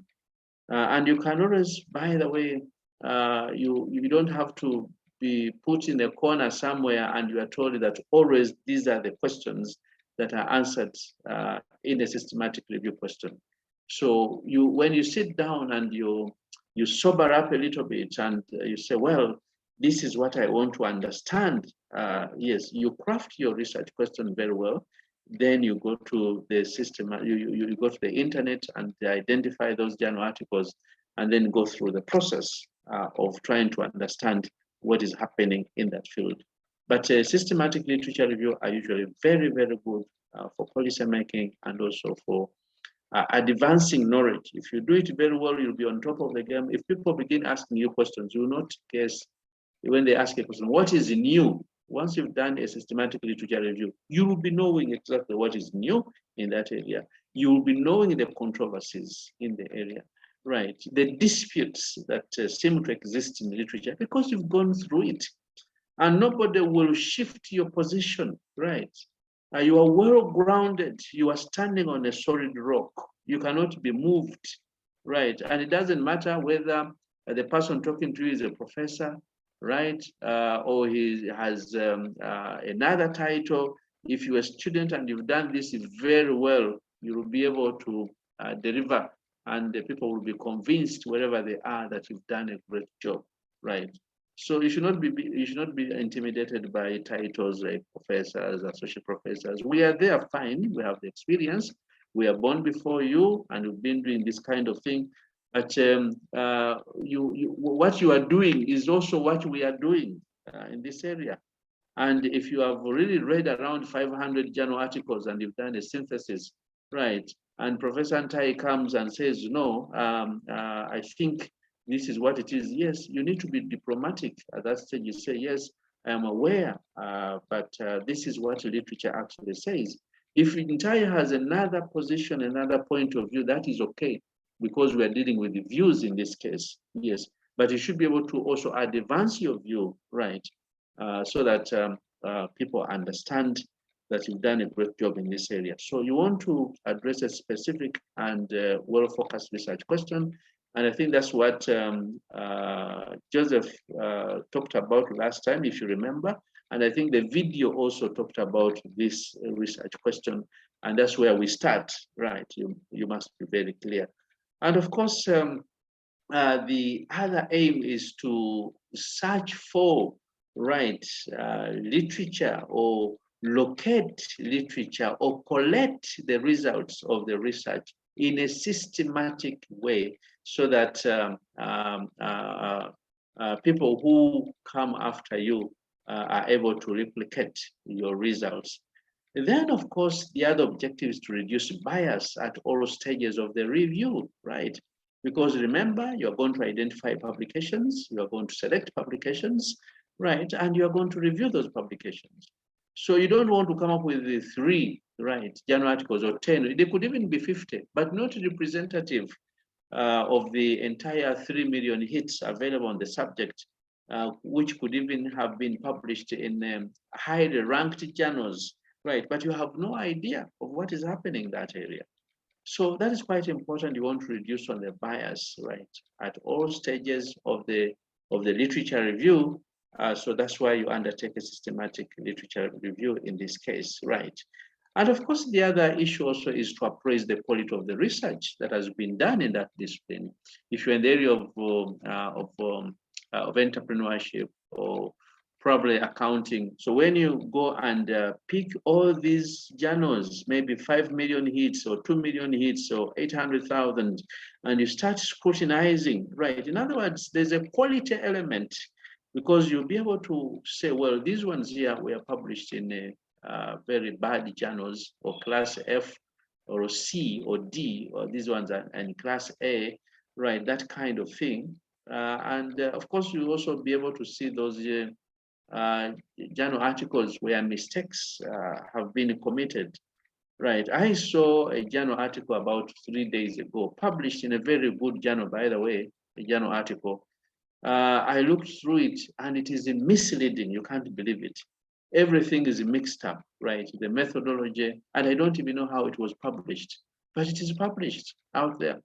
Now, if you don't read that journal article and dismiss it, right, who else will do it, right?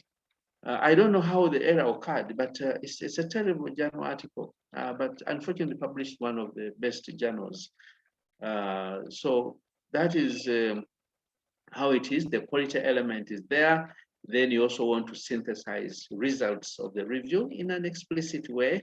And you also want to make the knowledge base more accessible. And here we mean more accessible because you have reviewed the 800,000 or 500 journal articles, and you've made sense of the thick information that's available, what you may even call forest, right? Something that you picked from the thick forest, and you want it to be more accessible in a format, right, where people can actually undertake research, because you'll be able to provide directions for future research in that area. Of course, you'll be able to identify gaps and then also be able to place new proposals in the context of existing knowledge. And I think that's very important in this case. And this systematic literature review will also help you to propose a future research agenda and also make recommendations in this case. And of course, as you go through the various processes and stages, as our colleagues will be telling us, Joseph has already contributed to this, and Charles will be coming up this morning after me. Yes, you'll be able to know that all the stages, right, of the review, right, are adhered to, right, and the report that is presented actually will be able to provide a critical appraisal of what is existing in that particular discipline. And then, of course, it will be possible for other scholars to replicate this kind of study, or a study of this nature. So I think let me stop there. Those are some of the introductory remarks I wanted to make before our colleague comes in there. Over to you, Joseph. Thank you very much, Prof.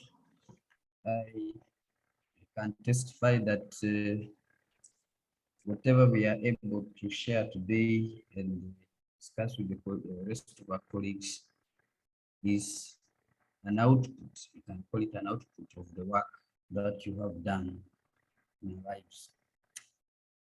We've been through this from the time we introduced the concept in March 2021, and we have walked this journey together with you. You have always guided us and helped us to move this far that we have reached today. So thank you very much. Again, I want to say thank you to Professor James. Has always been there without missing, and always making guiding remarks. Thank you very much. I keep saying that D6, we are not paying anything to you people for, to acquire this, but you've always been there. And, but God will reward you. Professor Laura, thank you very much. You always tell us about the parents and the children in the conceptual framework. And every time we go back and sit and think about the parent and the children, sometimes we even throw away our conceptual frameworks and start to think about the parents and the children. Thank you very much, Dr. Walgembe, Dr. Okoche. Thank you very much for the work that you're doing and helping us to grow in this journey. And I don't want to forget Dr. Goretti, my teacher. Thank you very much for being there for us.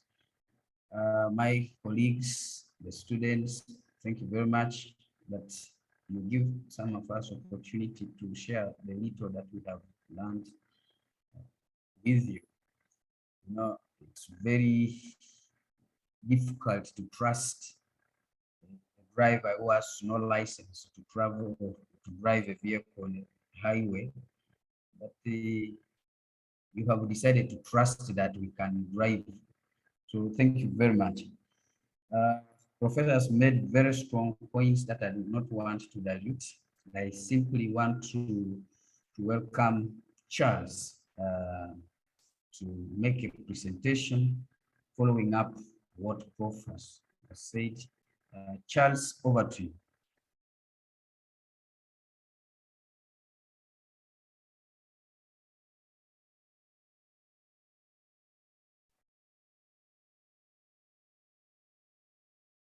Charles, I am seeing that you're talking, but we are not hearing. I hope your mic is on. Yeah, thank you very much, Joseph. I hope you can hear me well. Am I clear? Yes, we can hear you now. Thank you very much. And I want to agree with Joseph, especially in appreciating the professors, the team that is behind this in organizing, and the fellow students. We appreciate what you are doing. And we're just going to move straight away, and we're going to build on what we started a couple of weeks. And from one of the key things that is really coming, especially in part of Professor's remarks about systematic literature review, what is coming out is that it helps us, whoever is engaged, to have a better understanding of what has been done in whatever area. And number two, that I pick from his submission, is that it is something that is scientific in the essence that it can be reproduced if there is need. And if you look at what we have covered and what we are going to cover, it is all about re-emphasizing that aspect, that how do we carry out the study in such a way that if somebody follows what we did, we will come up with the same result. And of course, I think because of the background of this, it's from the medical field, but I think the rest of the other fields recognize the fact that it helps to maintain the quality of of the literature review. I am going to, last week, Joseph looked at majorly the background and introduced a bit of, he introduced a bit of the methods. So I'm going to build on from where I stopped, and also from where we stopped with the video today. So Joseph did a very good job in covering and in addressing the aspects that are captured in the background and a bit of the method. So I'm now going to build on, in this evening, we're going to look at, this morning, we're going to look at majorly a continuation of methods. We'll look at the results, and then if time allows, we could also look at the discussions. But in this particular presentation, the emphasis is going to be on how is this really gets into what is called a paper. Because initially we're just looking generally at what is to be done. But in today's presentation, we will really try to look at the different sections within the paper so that we appreciate how all this plays out. Even as we proceed, we just wanted to re-echo that as from the video and the previous sessions, one of the things that is emphasized, of course, is the PRISMA, which has those key items that actually guide or that help us to structure the searching and documentation in the process of the review. So this is very important, because whatever we are doing in the paper, these are some of the things that are very important, because, and for today, we want to see that how are these things arranged in the actual paper. And Joseph has been very kind. He allowed me to use his paper that is written in the literature review paper. In my presentation, I will be referring to his paper. Of course, there are other authors that are part of this, but which I decided to keep off the purpose of this presentation. Thank you for allowing us to use this. Getting some back, somebody could just make sure that you mute your mic. Somebody gets feedback. Yeah, so we are going to look at this. So quickly looking back at this prism here, it's about what we do right from the title to the end of the things. And like I said, how is this information structured in the actual paper? So we're going to look at some of Joseph's paper, and then we look at different aspects, how that information is captured there. But of course, we'll also, under the methodology, we'll also look at how some of this information was actually captured. We shall try out, I will be able to demonstrate some of the key things. Yeah, so like we've said before, every paper must have something to show that it is a systematic literature review paper. So most of them under the title will have that indicated, like for the case of Joseph's paper here, conceptualization and antecedents of household transition to clean fuels, systematic literature review. So different people will structure it, but on the title, like if you look at some of these samples here I've seen, all of them will be able to have systematic literature review. The systematic review, they have. For this one, you find a systematic review. How you organize it is not a problem. The positioning within the paper is not important, but the key aspect is that in that paper, it's recommended that you indicate something to show that it is systematic literature review. And this is something that is already as part of the key items under the prism that are used. And I remember Joseph discussed this. So this is just for purposes of re-emphasis. So in the last, we also talked about what are the key elements that are normally supposed to be captured under the introduction. Like if you look at Joseph's paper here, under the introduction, this is just a part of it. Some of the text is not here, but I picked what is important. You see, he has a paragraph that really talks about the rationale. Why why this was important. And then the other key thing also, like Prof about, is the issue of the objectives or the questions or the aims. And as you can see here, for the case of Joseph was saying, the key objective was looking at, was seeking to find answers. His question was, how is energy transition conceptualized and what antecedents influence this transition at household level? So this overarching goal is going to inform whatever we are going to do, is going to inform what we are going to search for, the synthesis that we shall do, and whatever is going to inform that. But of course, more specifically, after that main goal, sometimes you break down into the specific objectives or questions that will be able to guide. And it's important to note that even later on, when we go and collect these facts, like what the professor was saying, the data set, these facts that we are going to collect later, that we are going to search for, must be able to address this specific question.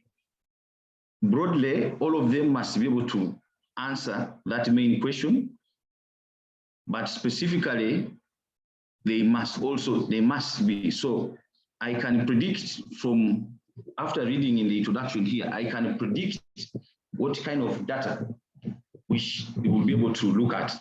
Like from the video, when we saw from the spreadsheets, the data that was collected, which you later on analyze. Those data, some of the elements, most of the elements that are there must, in addition to others, must include this. So this is very important. Remember, Prof was re-emphasizing this. Yeah. Why the study? What is the main aim, main objective, or what are the research questions? What's the main research question? Can we break down those research questions into into specific questions that will be addressed as part of your literature review. So this is an example of what Joseph was doing. Yeah, and all this is guided under the PRISM. Is part of the items. Remember the last session we talked about rationale, we talked about the objectives, and which are actually here. Maybe I could just run quickly back there. You see, under background here, when you see, it's telling you that provide an explicit statement of the main objectives or questions the review will address. And also for the PRISM 2020, they included also the other aspects that we're looking at. The aspects of rationale, they include the aspects of rationale. So everything here, so once you do, everything must be that. That's why we're saying that scientific can be verifiable and something that can be followed. So the other second thing that, of course, I want to, which is the gist of our session today, is on the method. It's on the method, which Joseph started, and we are doing the follow-up. So under the method section of your paper, when you're writing, it's important that you indicate, because it's a systematic literature review, most times you have to put a statement that gives an indication that you are actually using the PRISM. And once you mention that, even when you are submitting this paper for publication, once you indicate that, then it will be reviewed based on PRISM, because they know the standard. So they will know what it is and they will be able to follow it. And that's why somebody once was saying that this is simpler to do than the traditional narrative. Why? Because the standard is known. You can be able to evaluate yourself and know, and the reviewers follow the same. So if you have followed the same framework, it's very likely that your study will pass through, because there will be no basis to say it doesn't meet the requirement, because you are following the same yardstick for volume. So like for the case of Joseph, this Steve Joseph's paper, he indicated in the paragraph here saying this method uses an explicit and reproducible method to systematically identify, select, evaluate. And that's exactly what this is. You've heard Prof talking about reproducible, being reproducible. This is it. Using this, so you have to indicate. Other scholars actually, other papers, they say PRISM. Will this paper follow the PRISM framework in the literature review? So it's very important that that is indicated under the methods. So here, so the other one is the important thing under the method section is the element of the protocol, and you have heard about this in the previous sessions, the protocol. So you also need to indicate the protocol. Like they say that this thing started from the medical field. From the medical field, it's a requirement that if you're going to carry out any study, when they're doing that systematic literature review, they must indicate the protocol. And that protocol in most times must be registered in either in universities or science-based institutions that are actually mandated to register. It's something similar to what other sectors do on ethics, something like ethics, something about ethics registration. So something like you actually need to register. It's a requirement to register. But for other fields that are adopting, the conditions may not be very stringent that you must register, but it's important that you point it. Or what some people do is to refer to some of those, some of the already published work where it's available somewhere. So you can quote, like for the case of Joseph, he decided to refer for somebody, DE et al. He referred. There are some of those already there, but you can also develop yours. You can also develop yours. May not be very mandatory for you to register, like it's in public health, but it's important that is there. So some of the key elements of the review protocol, sorry, they look to be bad. I hope we can be able to read something, but these are some of the major items that are normally captured under the protocol, what the review protocol will do. So this some of the key sections that you must explain. Things like what is the objective of the study? So you put a statement where you are indicating this before you get into the study. And this is what makes the systematic review reproducible. Because once you have this protocol, anybody who follows this protocol will be able to arrive at the same results that you do. So there are two things. There is a PRISMA, which gives a general framework for which to guide you. But for each specific study, you must come up with your specific protocol, specific guide, specific things that you considered, that you agreed on that to do. And once you have developed it, put it away and begin to do the study. And then you follow this protocol. So some of the key things, like what are the objectives, the research questions, like the professor was really very emphasizing on, these are very important. What are the search terms? So you indicate there, my search terms is clean energy.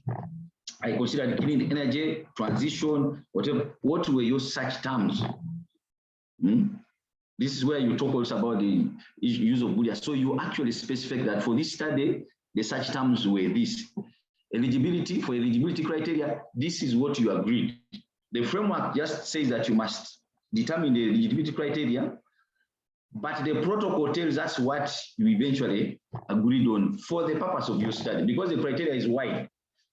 The framework didn't tell you that from 1990 to 2022, it is now your protocol that is going to tell us that for you, because I'm dealing in IT, which is very evolving very fast, my protocol is going to be 10 years, 2000, maybe 2001 to 2020. So this protocol are the specific, is what you intend to do for your specific study. But the things that you agree on are the items that have been recommended under the PRISMA. But here you are customizing to the aspects, those items for you by indicating what exactly you're going to do. Study, the other information is information sources. What databases did you do? And what did you do? All of them online? Did you do some of them manually? The study selection process, screening, what did you do? What did you download? What was your eligibility? What did you include? Did you look at quantitative studies? Did you look at empirical studies? What are you intending to? Actually, not what are you intending to? How are you intending to carry that? What are those things that you're going to consider? Data collection process. How did you collect the data? Actually, one of the data collection process, if it is a big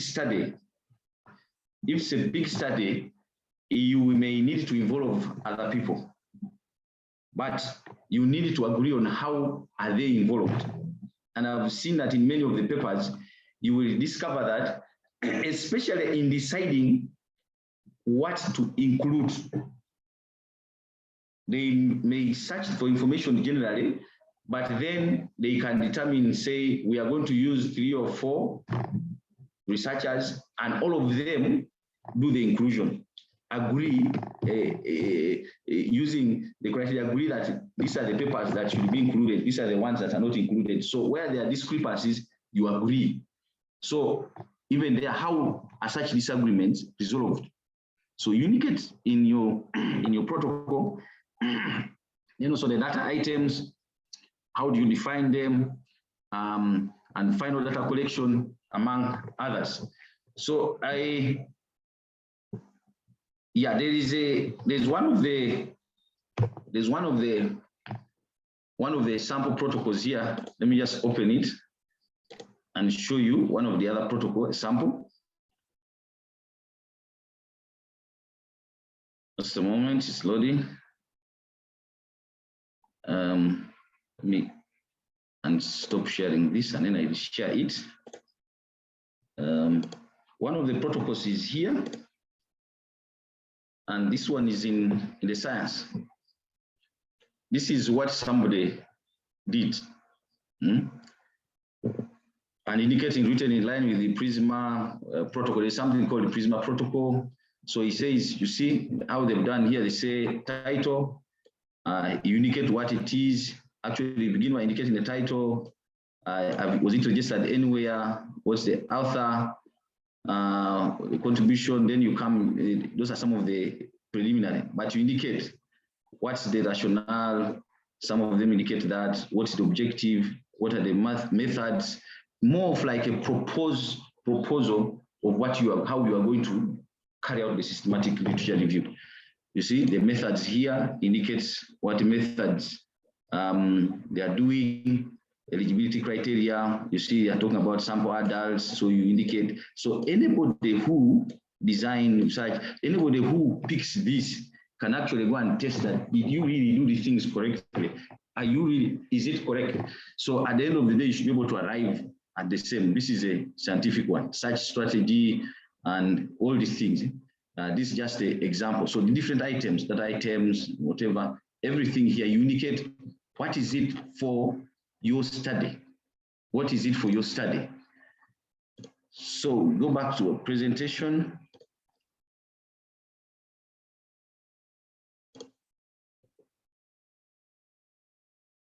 Yeah, so very, very important protocol, and we needed to learn. So I have some of the things I wanted to share here. These are some of the papers we wanted to show you how some of the protocols here. Let me just open and share. So it's very, very important.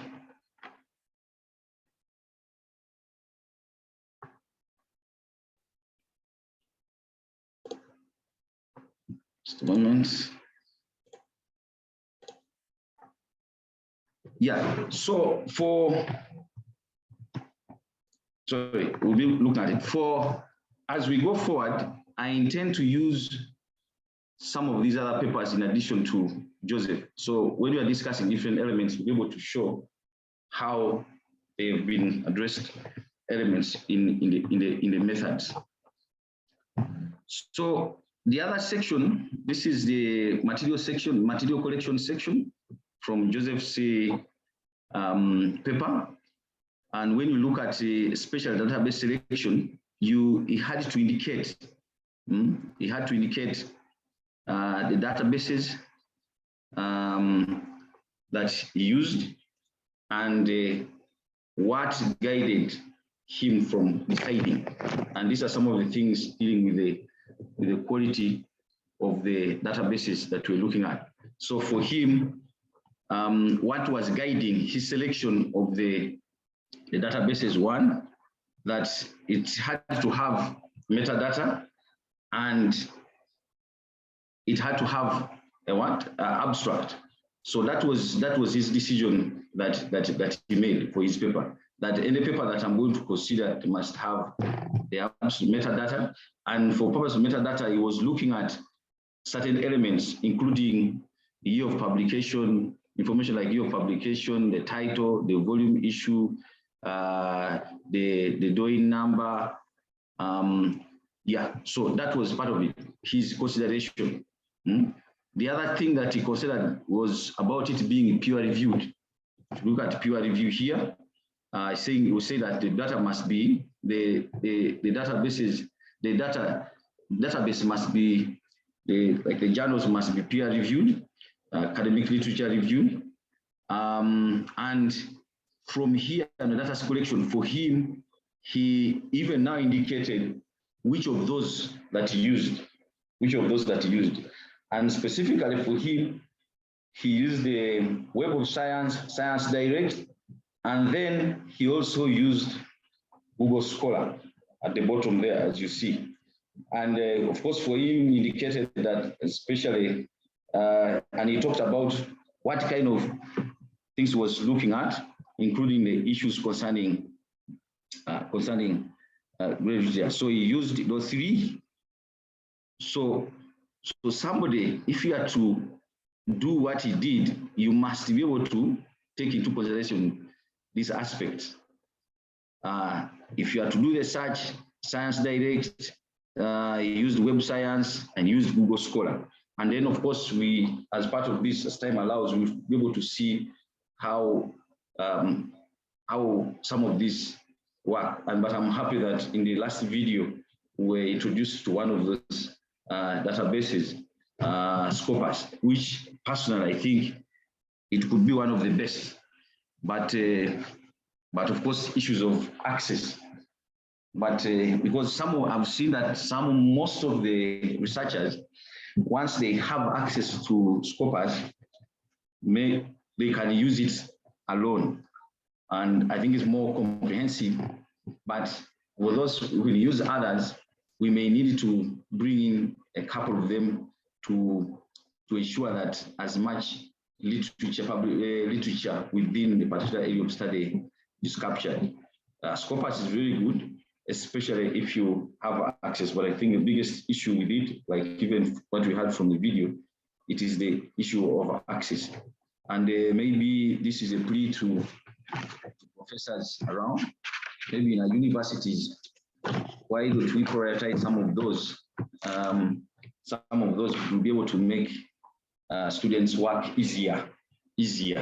And as you see, like from the video so demonstration, it simplifies some of the works, like the issue of creating the spreadsheets, to creating those matrix to be able to the data set, creating it. It is just as simple as downloading and you get everything. And that would really do a big thing for the students. Otherwise, others, if you get into some other databases, of course, different databases do things differently, like we're going to see.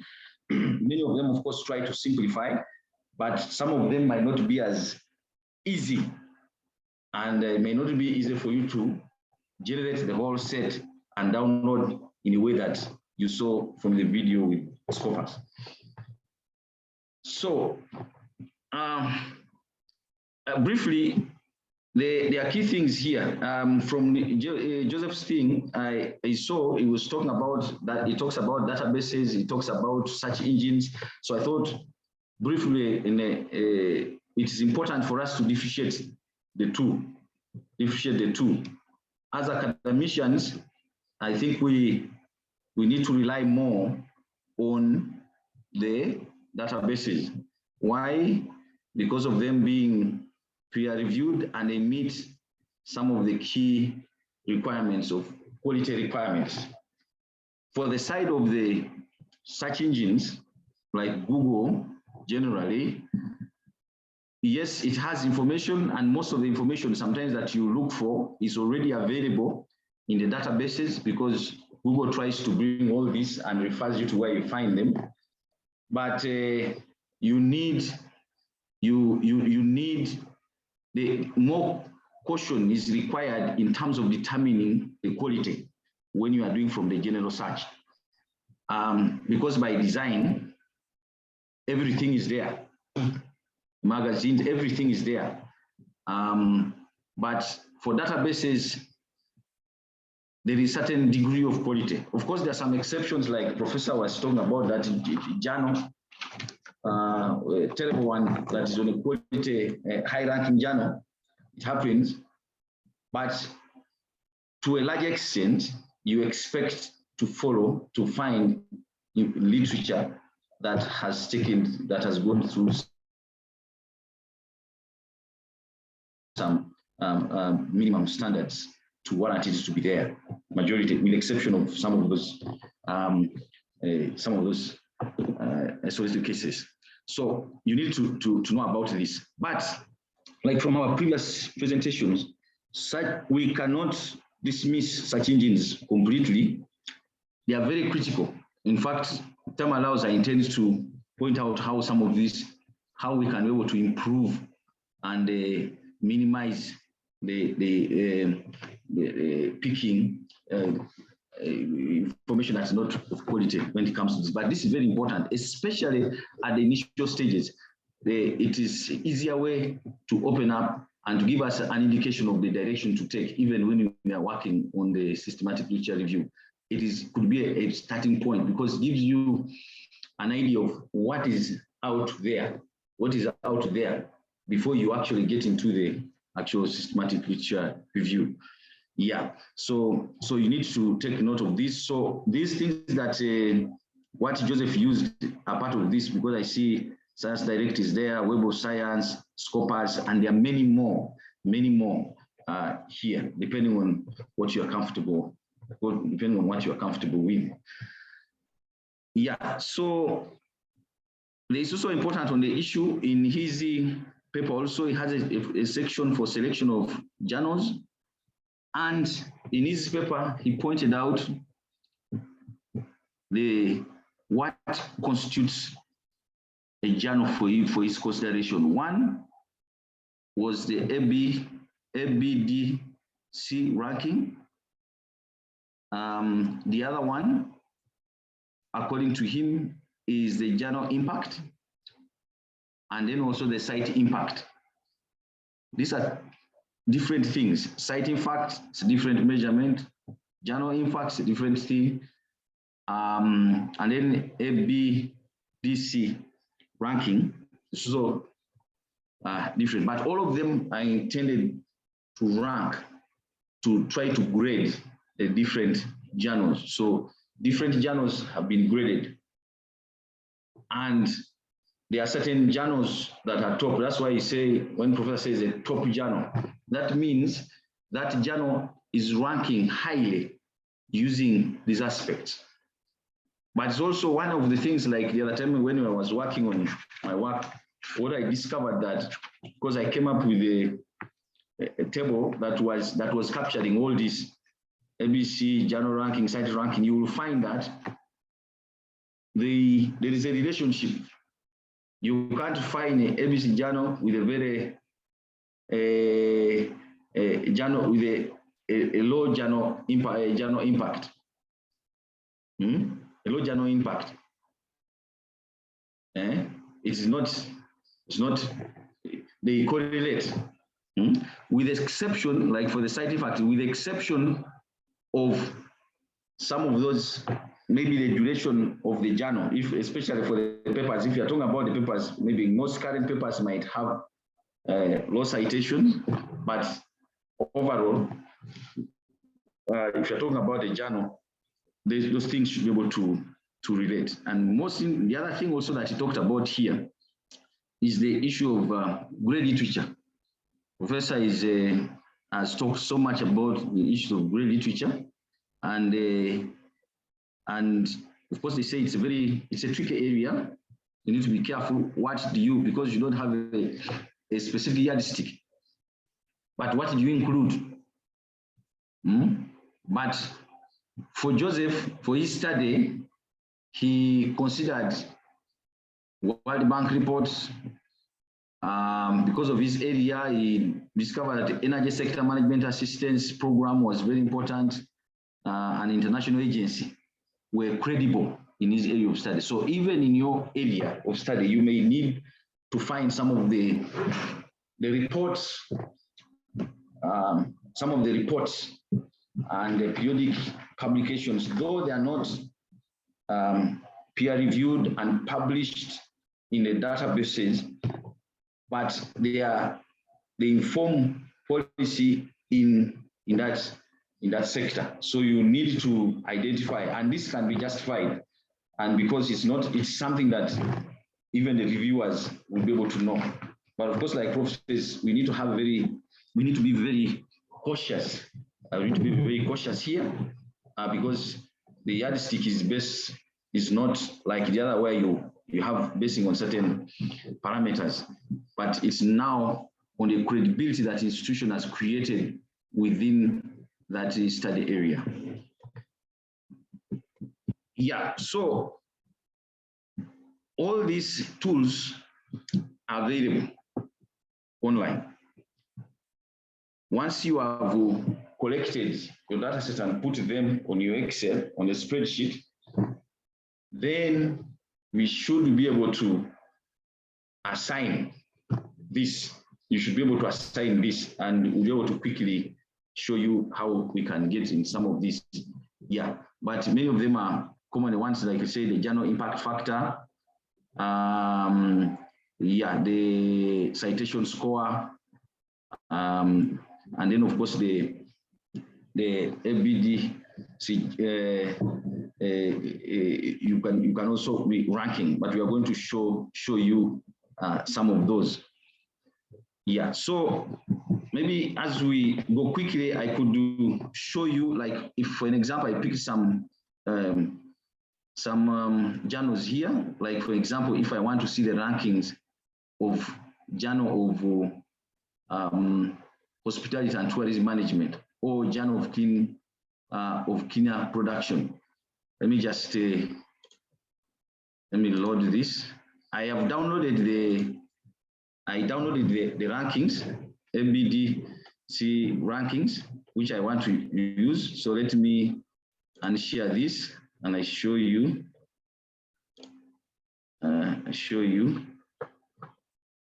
Let me copy this.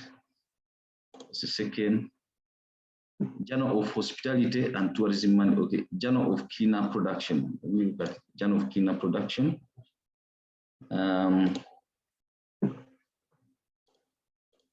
Just swapping the screen.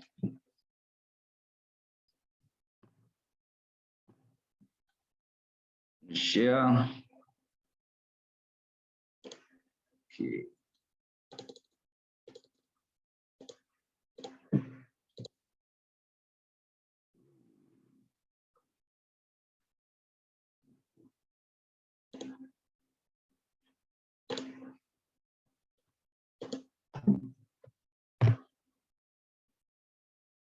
Yeah, there is, I'm putting a journal here. I want to put ranking. So if I put Journal of Cleaner Energy Impact Factor, you just go to Google. When you go to Google, you can be able to see. It will show, then you can go in detail and see who has ranked it and what, like for this one. Impact factor is that. Assuming that I want to look at the, let me look at the ABC ranking, even that one, but normally for the ABC ranking, you can download you download it, and then you refer to it. I've downloaded one here. Let me share and see. Let me see. I have many windows here.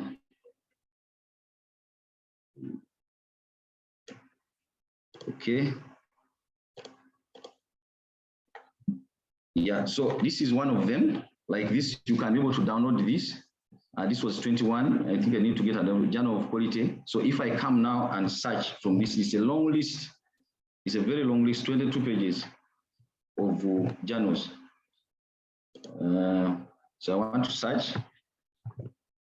And if I come here, ordinary search, Journal of Cleaner Energy.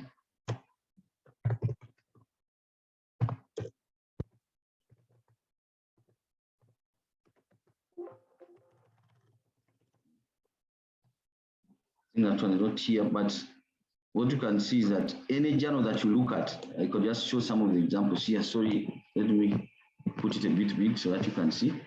So all the journals are here and they are rated. If you look at up here, you look at up here, and they're in different fields. So you can be able to see the top journals. So up here, there are different rankings here. You can see ABDC ranking here, then there are different rankings here. So if you are to look at this one from 2019, so you can be able to refer for different journal of applied computing, especially for us in computing here. If you go to economics, they're here. They're even those A+, they're here. So what you do, you just search. When you come into this and you search, and then you go to do that. So in your spreadsheet, you make sure that you now tally. Then later on, you'll be able to analyze. But I'm going to share with you how we do that quickly. Our time is running, so need to move faster. Okay, so all this. So what happens? What he did was to rank based on that criteria that indicated, based on this criteria that indicated, based on this. So he had to capture details for each article that he finally zeroed on. He had to get what is its position on the ABDC categorization, what is its impact factor, what is its side factor. Sometimes you can decide one. For him, he brought 3 of them, but sometimes you can choose one, depending. But of course, you need to have a justification why you use a particular ranking to consider, because what you are trying to do is to show that the quality, the rank of the databases that you considered. On the other section that I see from his paper, content and material collection section. So this is part of what the video was talking about, household energy transition. I mean, what are the terms that you are using? Defining the terms. So in Joseph's protocol, he said in his study, he's going to look at household energy transition as a term. He's going to look at energy transition and households, residential, then residential energy transition, and then residential. So these are the terms. So the issue of the terms, and then that will later on, use in his search. So when he goes to his databases, these are the things he put there. So if you are interested in finding out what he did and reproducing his work, this is what he did. He also further went and indicated some of the such process, like used here, all text and all in title. We will be able to show that briefly. But the intention here is what terms were used, and this was articulated in the protocol. Yeah, so we'll be able to look into that as well. Then the criteria for exclusion. One of the main things here he talked about was the year from 1990 to 2021, and then he indicated that he needed articles that have been published. Published, but also those who were in the press but accepted for publishing. He also considered them. He looked at things written in English. He did not consider other languages. And generally, he looked at articles that focused on household energy transition and written in English. So this is the actual paper. This is the actual paper, and these are some of the way that has been written. So my intention for doing this is to really show us how are they captured, because before we were just talking about here, but how does it flow? So going through the different sections and showing how the things are actually captured. And then exclusion criteria, what was excluded? What was excluded? So he pointed out a couple of those things that were excluded. So,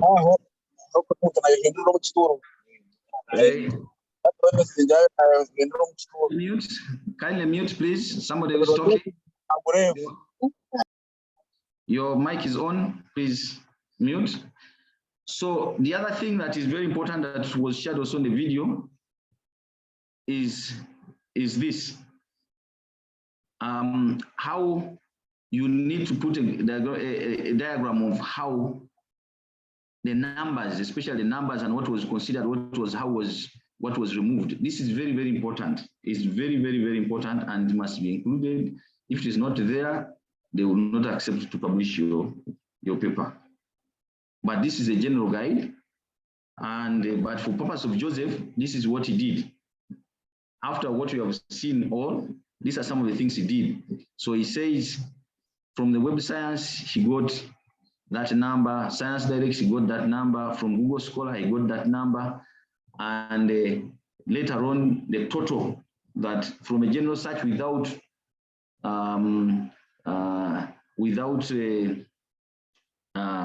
screening, he had about 681,000. Initial screening after removing, excluding those duplicates and all that, the different languages that were not meeting the criteria, eligibility criteria, it came to about 96. And then after that, those are the things that he now started reviewing. According to me, he looked at the abstracts and all that. Then after that, he agreed on what was supposed to be downloaded, 44, and then and those are the ones that were included in the analysis. So what you see from here, the process that you went through, putting into consideration inclusion and exclusion criteria, eligibility criteria, how did you come? And then finally you get into the data set, what the professor is calling a data set, because from there you have filtered the data set that must be included. So the issues of analysis and whatever now starts after you agreeing on the data set that you are working, that you want to work with. So in this thesis now, this is what we saw that was being captured on the spreadsheet in the video. It is these articles now that you now put in and get into detail and capture those issues, find out about those issues that you planned to do from the start in terms of the objective or research questions.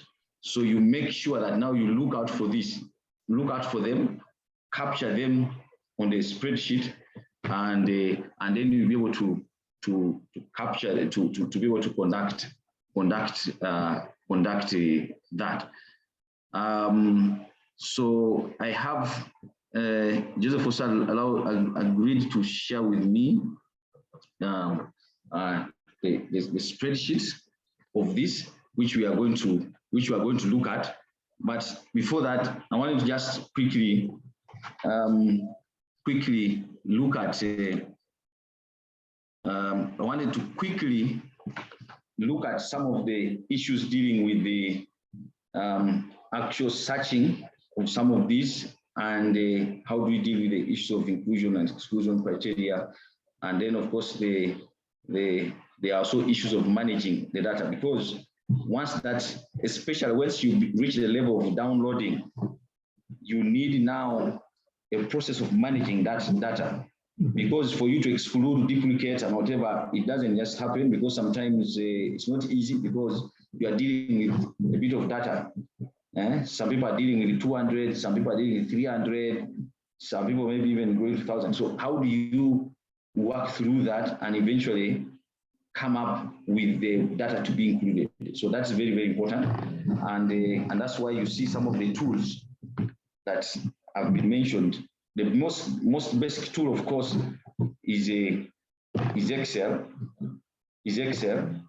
But there are also other tools that can be done. Yeah, but what I've discovered that most times we need to use them. You need to use all of them in the event that, and especially for those that you are comfortable with, because some of them might be easy, but if you're not familiar with it, then it's better you deal with a more tedious one, but you know what to do, because that is very, very important. But as you go along, you will discover that there are some tools that make work much easier. Because I remember when we started this, I had a colleague, a friend of mine, who was doing that, the process of after downloading many articles to eliminate, to exclude, and whatever, determine what, when he was using Excel in everything. And it was okay, and he was producing results. So then I told him about the Mendeley, and he went through. I said, oh, came and thanked me. I said, man, I was struggling. So Mendeley is good. There are many others there, but it's important after selecting, what do you do with that? That is very, very, very, very important. So I wanted to quickly, I wanted to go to, let me go to, just a moment, I'm trying to switch the screen. I'm trying to switch the screen. I'm trying to switch the screen, kind of production. Yeah. So one of the other very that we have had being talked about is the Google Scholar. I want to just show something here.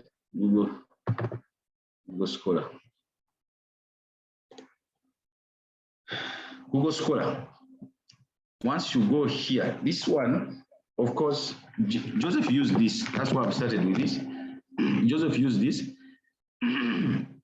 to search for his work, and I remember I collected some data there. So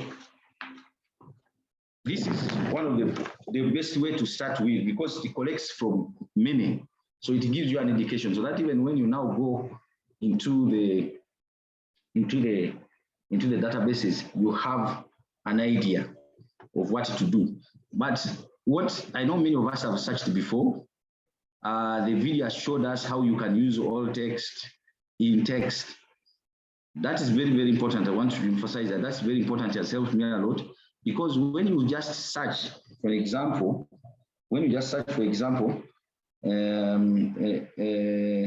energy transition, I want to pick one of the words here, household energy transition. Household energy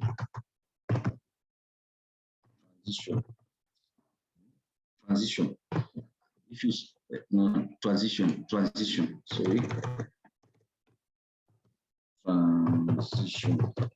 If you just search like that, I want to just pick out some things here about Google Scholar.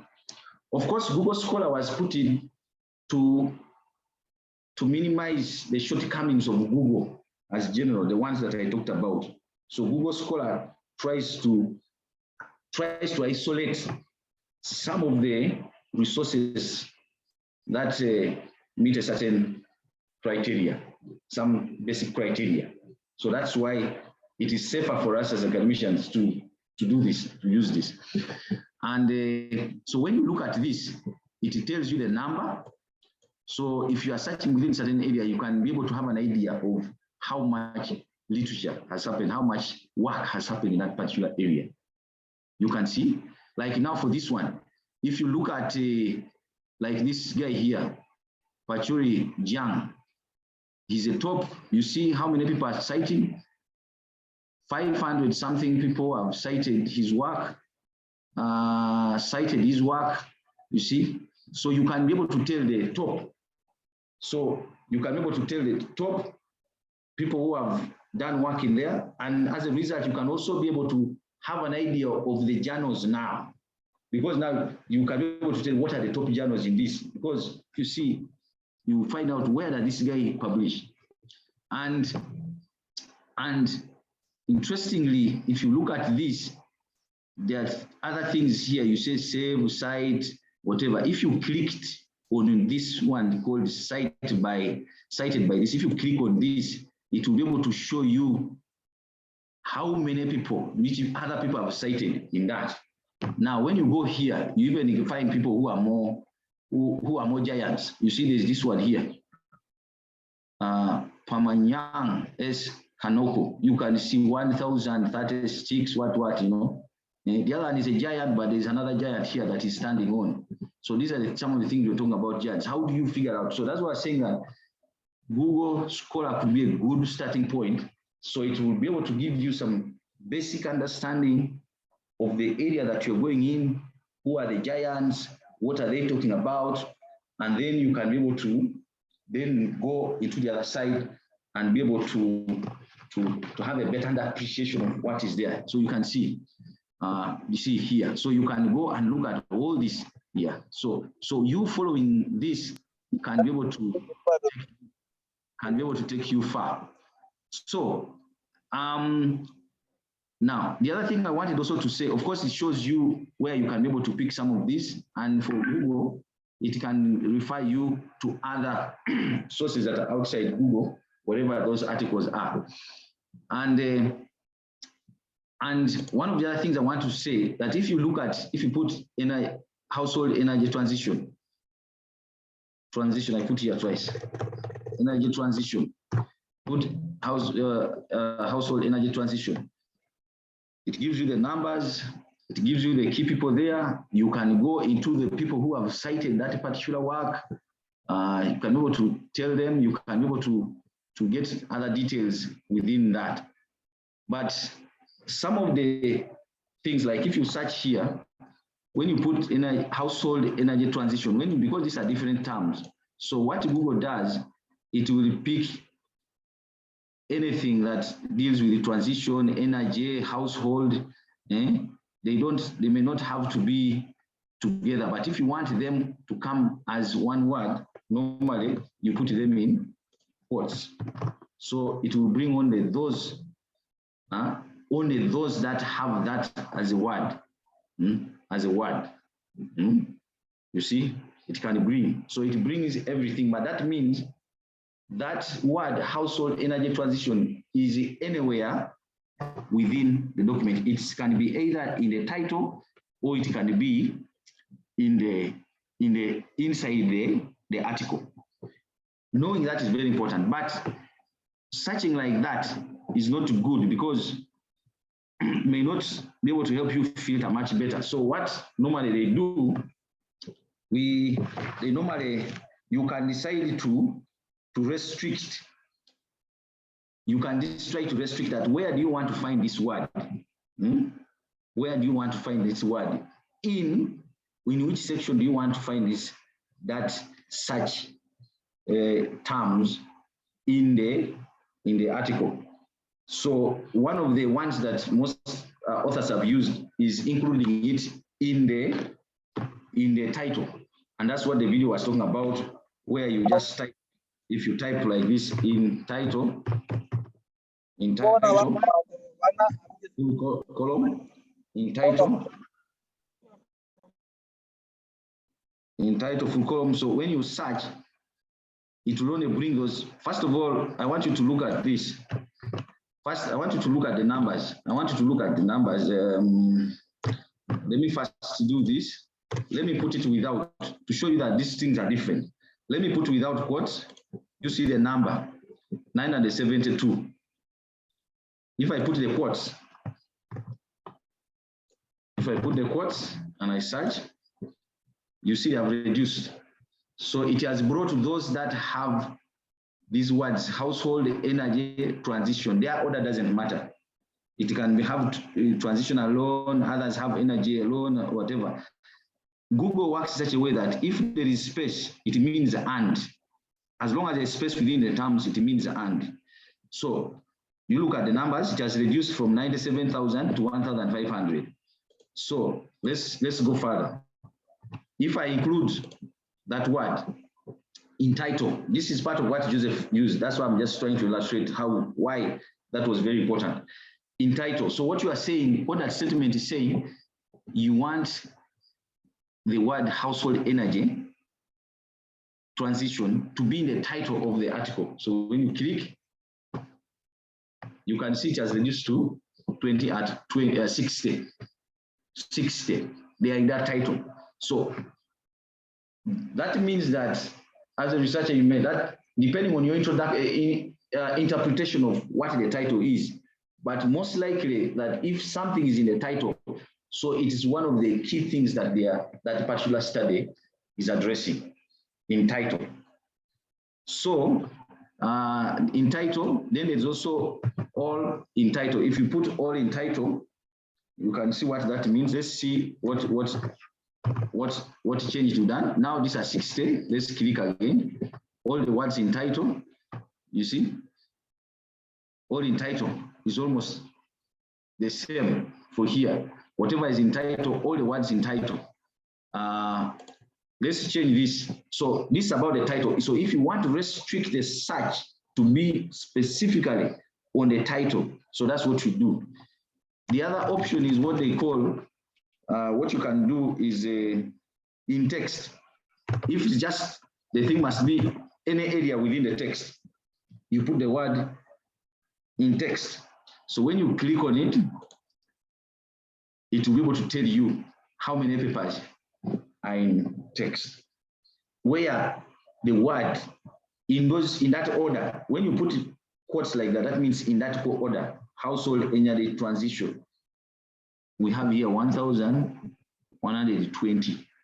1,120. Yeah. But of course, if you look at Joseph's thing, he had bigger, many thousand. But the issue is, he had pointed out the different search terms and combinations.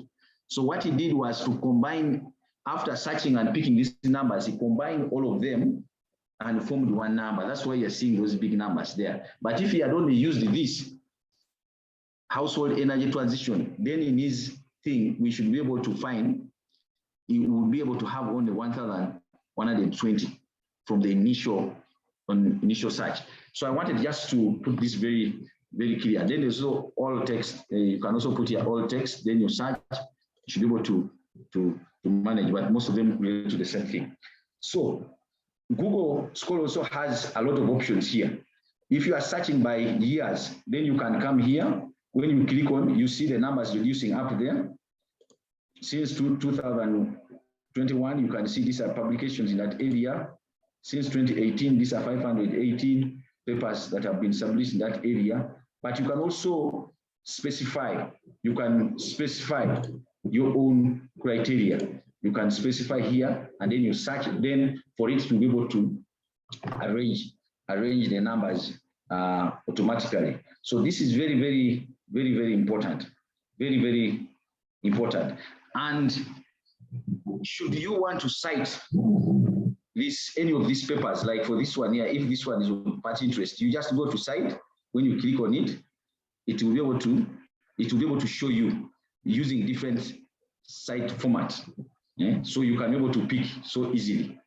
Yeah? So some people who want to do it the hard way, they do that search, then you go through each of them, then you pick this citation, then you take to your spreadsheet, then you keep on populating. But of course, you know, like advanced databases, this one comes earlier. So the other thing also I wanted to, you can sort by relevance, sort by date, but the other thing that I wanted also to say about this, that in this, you see, in Google Scholar, you can have a profile. You see the thing, when I went to my profile, these things are mine. You see the things, what you are seeing here, they are mine, is what some of the things I've been doing, some of the studies I'm doing here. You see, so you can also create your profile where these things are, depending on what you are searching. So I have created different things here, reading lists and different areas of my study here, scaling. You can be able to have this, and you can manage labels. So you can create this. You create these folders in your profile. So if I go here, let me click on my profile. This is where you create your profile, and then you're able to do that. So when you're on your profile here, you have all these. So these are the different things. When I click on this, you see scaling out. These are the articles I'm working. I looked at that I'm tracking. Scaling out. These are the articles I'm dealing with, and all this. You create folders and then you refer. So these are some of the papers that I did. So in my literature review, under Google Scholar, these are some of the things I included there. So you can have this. So this is very important. You don't have to keep all of them in your, you can have on your profile this, and this is very, very important. Then the interesting thing about this, that after you have worked in Google, you can keep on assigning them to your profile, create the folders, something like folders where you put certain literature that you are searching. And then when you are done, you can actually, you can export them. You can pick, then it brings in a spreadsheet. Yeah. So I want just to quickly do that. To manage that, you click, when you click on manage profiles here, you can create a new one, and then you create, then you assign. When you go into that profile, then you can be able to assign the papers that you're reading to that particular profile. I find this very, very important, especially when you're starting to give you a good view of what your area is and the citing, and it helps you to focus and knowing where to go. And then when you go into the databases, you have a pretty good understanding of where you are going. This moment, I should be stopping shortly so that we have some time to reflect on this. The other one is mainly, but I think the time is not going to allow us. Let me allow me to go to the analysis, Joseph spreadsheet, and we see what has been done, because I think that's very, very important. Let me just share this spreadsheet. Yeah, yeah, you can see. So all that work after, this is first of all the spreadsheet, the matrix, I'm going to call it matrix. So you determine, so most of this, if you are using like Scopus and whatever, which can download directly, you can download, and then you add other columns. So that's what he did. I don't know what Joseph did, whether he did it that way, he did it the hard way, but this is what we have. So you determine what are you interested in. Like now from here, year of publication, year of publication. So you will get the basic data set, then you add. Most of these columns here should reflect the things that you are interested in. First of all, the things that you use to consider for consideration, what journal should be included, what article should be included, and then these others. So when you go up in front here, you will find that there are now things dealing with barriers, conceptualization. Remember, these are the things that he talked about. The other side, part of his objectives, talked about what is conceptualization, what is the barriers. But of course, for here, what he did some synthesis where he combined, he looked at the different conceptualizations, then he came up with the themes, which he included. And these are the ones that you see here. So these spreadsheets here, the reason why you are putting them into this spreadsheet here is to enable you to be able to manipulate it and have a better understanding of what is happening in those things. So these are some of the results. So if you talk about evolution, you decided to look at it, what's the evolution like? So you can be able to look at in terms of years, how many papers were published in each of these. So all that information now was captured in their continent, how many were published in different continents. And in your discussion, in your presentation of results now, these are the results. We are now in the results section of the paper. Why I've decided to come here directly, it's easier to navigate, but the paper has these sections. So they talk about it, what the researcher finds that they are very critical for discussion, for presentation and final discussion, you bring out. So you will find that in the paper, it has these elements here. Some of them that I think are critical for him. And of course, by the time you do the analysis here, that means you should be interested. If you are not interested, why do you do that analysis there? So you only need to synthesize and analyze the data that you're going to. By country, this is it, you draw that data collection methods that we use. This might be important for you and can be able to give you an indication of the methodological collection, data collection methodological gap, theories that are used here. So he knows from here now, looking at just this data here, he can tell that most of the people are using energy ladder theory. There are very few that are using energy culture framework. And maybe there are others that are not here. There are other energy related theories, but are not completely here. So if you don't find here, maybe you can say, okay, since nobody used that particular one here, for this study, why don't I use it here and see whether it leads to the same results? So somebody will be able to pick up a gap to make a contribution there. Analysis tools, what analysis tools they use? So he wanted to look at it here. So he's looked at the descriptive, multinomial, logistic regression. There are many here. These are things I'm not very familiar with, so I should not mention them unless I pronounce badly. Energy culture framework, logit and probit models, the energy people. Yeah, the journals. So this is very important now here, the journals, these are the key journals, this is the distribution. That means for this study, all the main publications majority were in an energy policy journal. So you can tell that that's the top journal when it comes to that topic in that area. So you can tell. And the least ones are energy journal, and those, there are very few people who are published there. So it gives you an idea what is happening. Conceptualization, this was part of his key thing. So I said that he did, he created themes, and then he tried to analyze themes. Then you discover that for this study, of course, all these things are discussed now in the paper. In the paper, I'm going to just flash the paper quickly. Shift in fuel was the main thing, and then you can put in a graph. So from here, you could actually come up also with your area of where you can make a contribution, but maybe by having a different conceptualization to fuel, from here you may discover that there's certain context which is important, but not. So it gives, and that's why Professor says that, you know, this thing is good because it gives you opportunity to appreciate. And then of course there are influencers, factors affecting, there are many here, I put them also and try to analyze each of them here. So these statistics here are the ones that are presented and the ones that, the facts, because this is a literature review is really about presenting the facts as they are.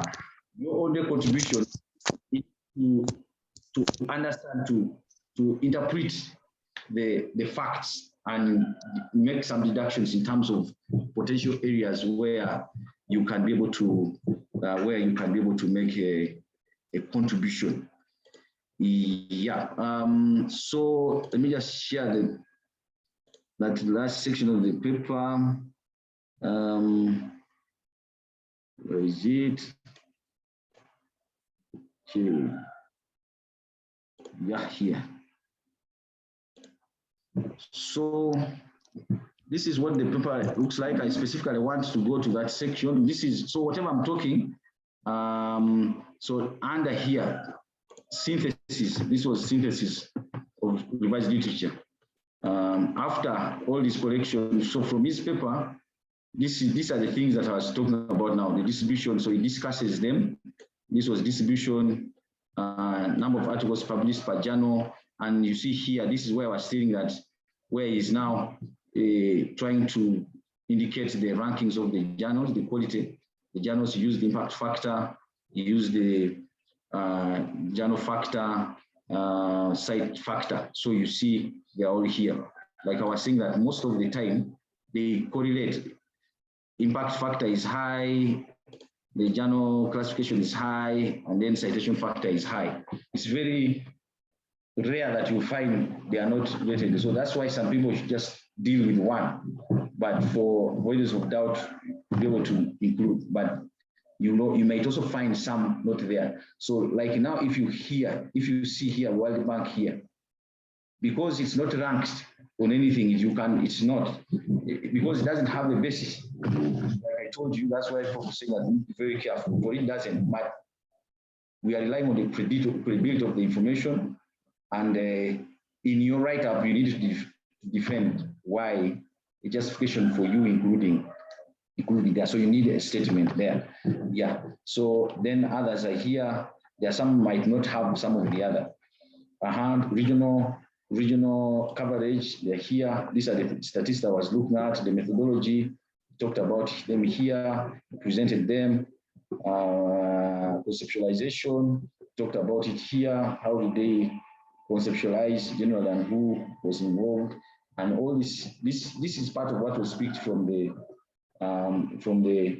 statistics, showed these antecedents, discussed them here, we put them here. So our time is up. I had initially thought Joseph would come and wrap up the discussion, but time is up. I think I should stop here, and then we have some feedback now that it's approaching 6. Thank you very much. Charles, let me come in and say something. I must thank you for the presentation. I hope I'm being heard that side. Yes, Prof. Very clear. Yes. For me, I'm very happy because at the time when we started this, actually, very few, if any, body had actually started doing this systematic literature review in our country here, other than a few, I think, in the medical field, because I reviewed some few papers in public health, which had been submitted to a journal for publication. But other than those few, again, you can count them. In the area of business, we hadn't done anything. But the mere fact that we're able to go through this and we can now have students actually presenting with a certain level of confidence, that means they appreciated the idea and they went very far into this area. And that's why we should not actually confuse the traditional descriptive narrative literature review that we are used to at the master's level, and the traditional PhD, where you have 20, 30 journal articles selected randomly, right? That should not be confused with this. This is systematic. And maybe that answers the questions that have been put in the chat room to students.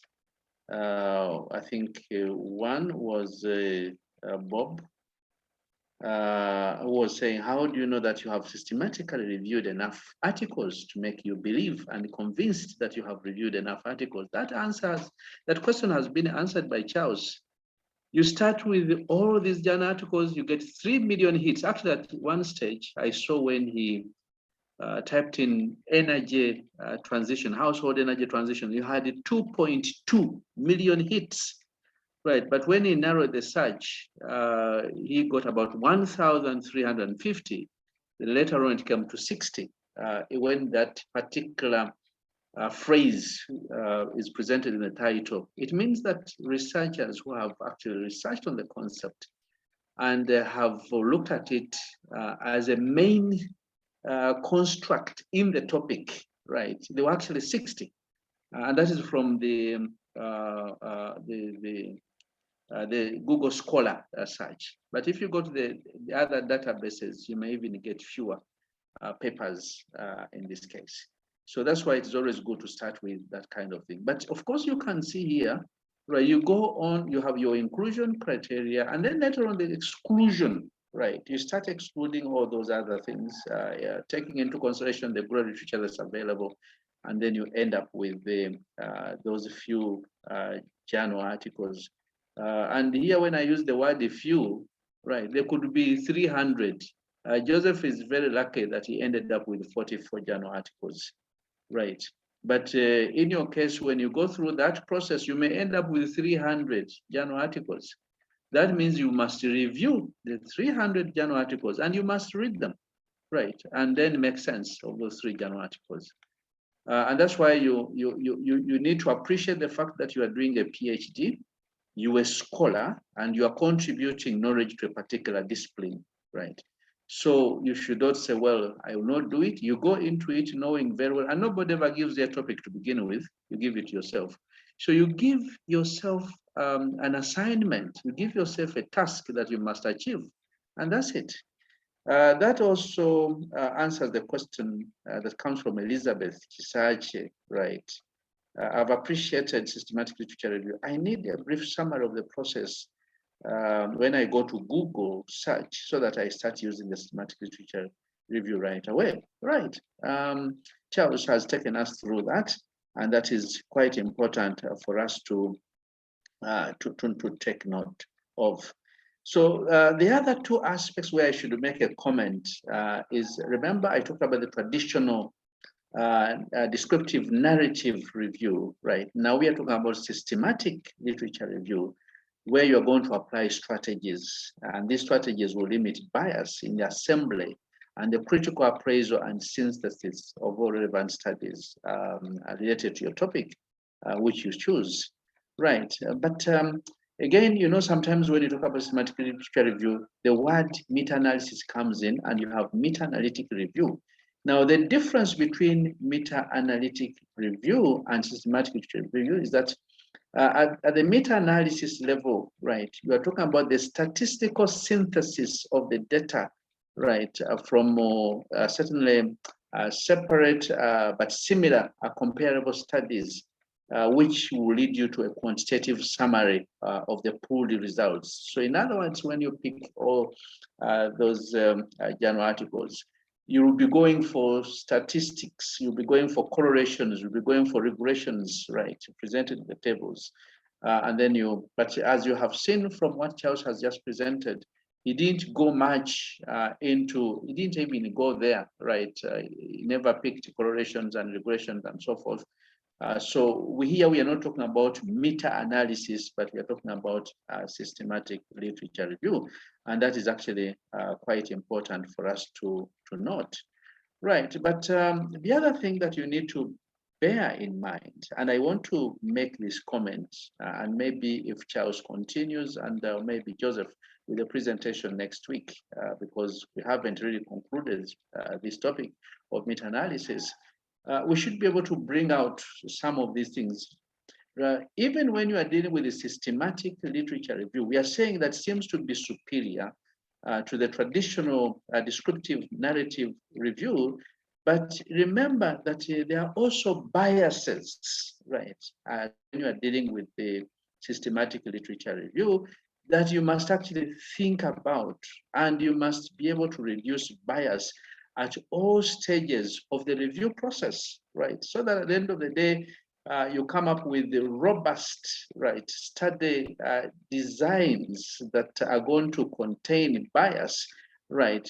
Because we know that systematic reviews are not immune to the possibility of risk of introducing bias. So, and when you're writing your methodology section of the systematic literature review, you must also talk about biases there, right? And these biases will come in and may actually reduce the credibility of your results. Now, since Charles has talked about the preliminary stages, right? We have, for example, biases or bias that comes in review design, right? And of course, this is bias that occurs at the very beginning of a systematic review, right? And of course, during this stage, which is an initial phase of your review, right? The authors, the review authors, right, or the writers in this case, maybe Charles or Joseph, right, should determine key characteristics of the review through what we call PICO, right? And if you recall, I think it was last week or the other week, Joseph talked about the PICO, right?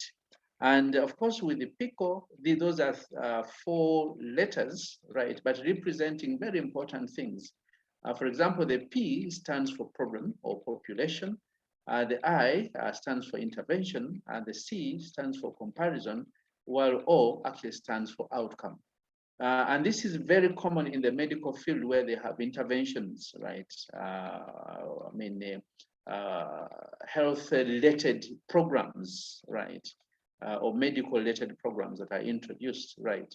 And I think this was well articulated last time. I don't need to go into it, but I'm just telling you that PICO will help you deal with this kind of problem at the initial stages. And of course, you can design yours just as Joseph gave us his last time, last week, when he was dealing with this systematic literature review. So we need to know this very well, and sometimes the authors may have to have knowledge of some kind of interventions before you really get into the actual review. So, but anyway, that is bias in the review design, because you're going to come up with a design, and Charles has talked about the review design, and this comes very early in your review. Now, the second one, again, which relates to what Charles has been doing, is what we call bias in locating studies.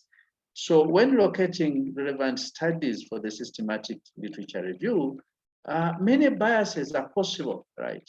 For example, the review authors may include arbitrary search limiters, right? So that when you go to Google Scholar, there's those particular articles you will not pick because of the limiters, because of those words that you have used, because of the introduction of the quotation marks as you saw them, right, during Charles's demo. So in other words, the review authors may introduce arbitrary search limiters. For example, geographical location of study. I saw initially Charles brought in the word India. I don't know whether you saw it. Now, when the moment you add India there for household energy transitions, it will only bring studies from India. So the other areas, the other parts of the region of the world will be eliminated. So sometimes you use year of publication. I saw Charles telling you that, you can say from 2018 to 2022, right? And of course, when you impose these constraints on the population of potential studies, right, you'll introduce bias, right, in the sample of the articles that you're going to pick and what you are going to review. So you must be very careful about this, and that's why you must have a section in your methodology that deals with this item of bias. And of course, secondly, at this level of locating studies, the review authors may also restrict their search to only those major databases known to them. Right, that's why some people will begin talking about Science Direct, others will talk about EBSCOhost, others will talk about, those are the ones that are known to these particular individuals. And when you go to those databases, you're going to leave out the other areas. So that's why Charles told you, start with the Google Scholar, right? Or you can even start with Google General, but Google General is very problematic.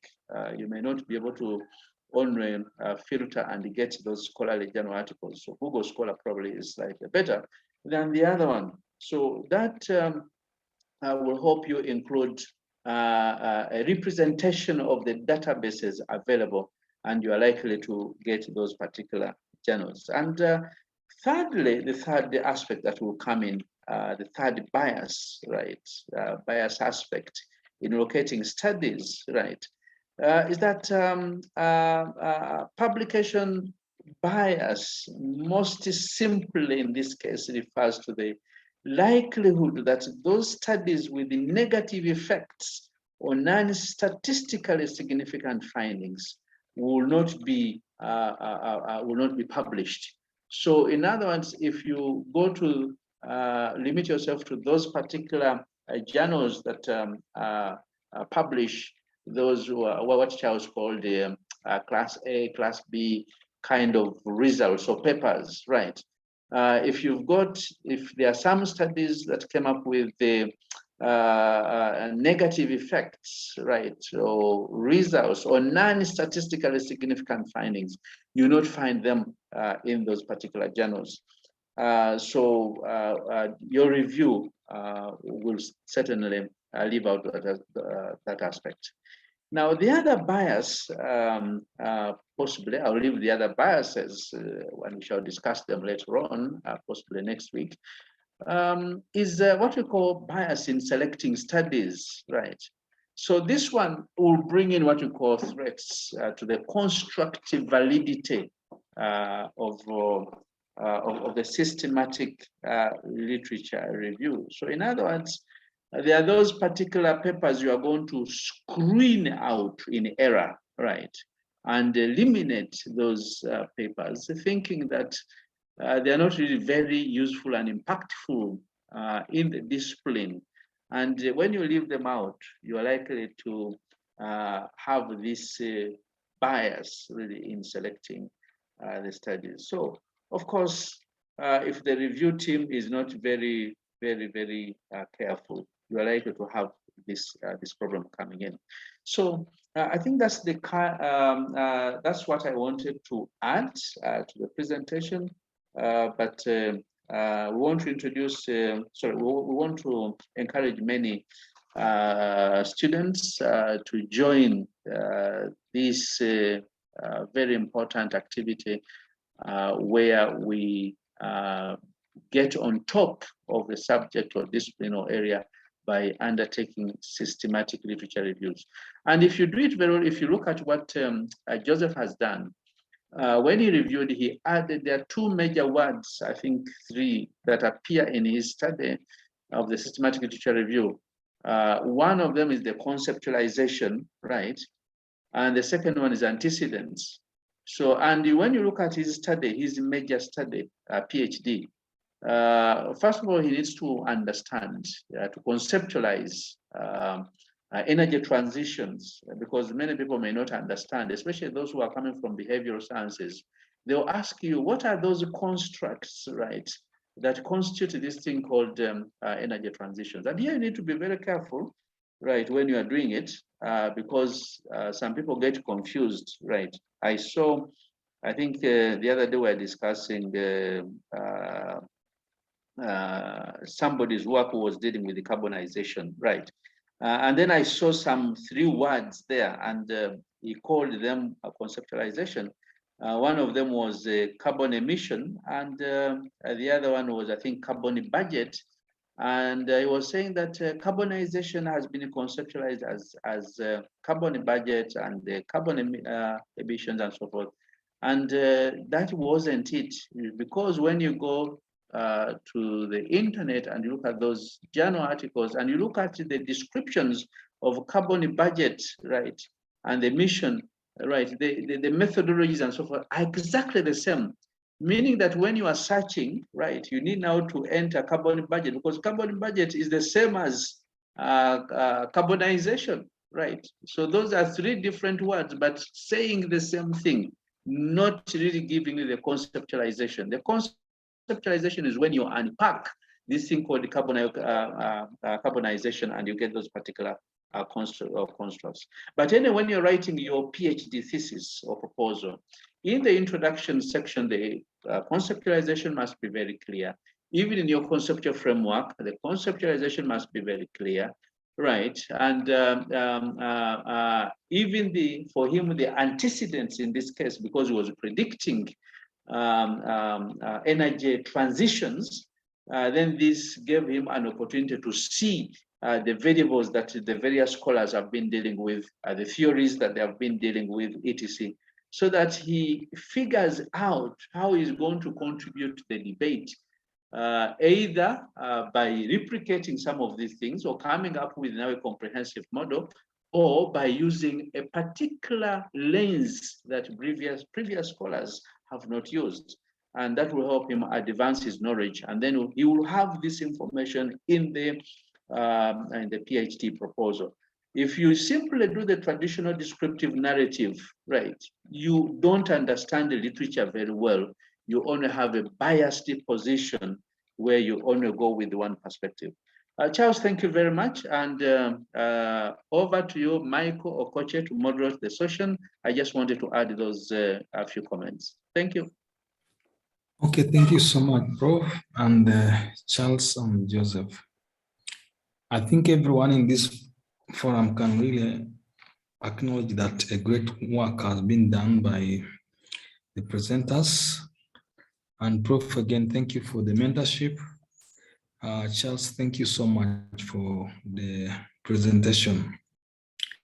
I could see that you really have a lot, you know much, and the time is little for you to be able to bring out all the issues.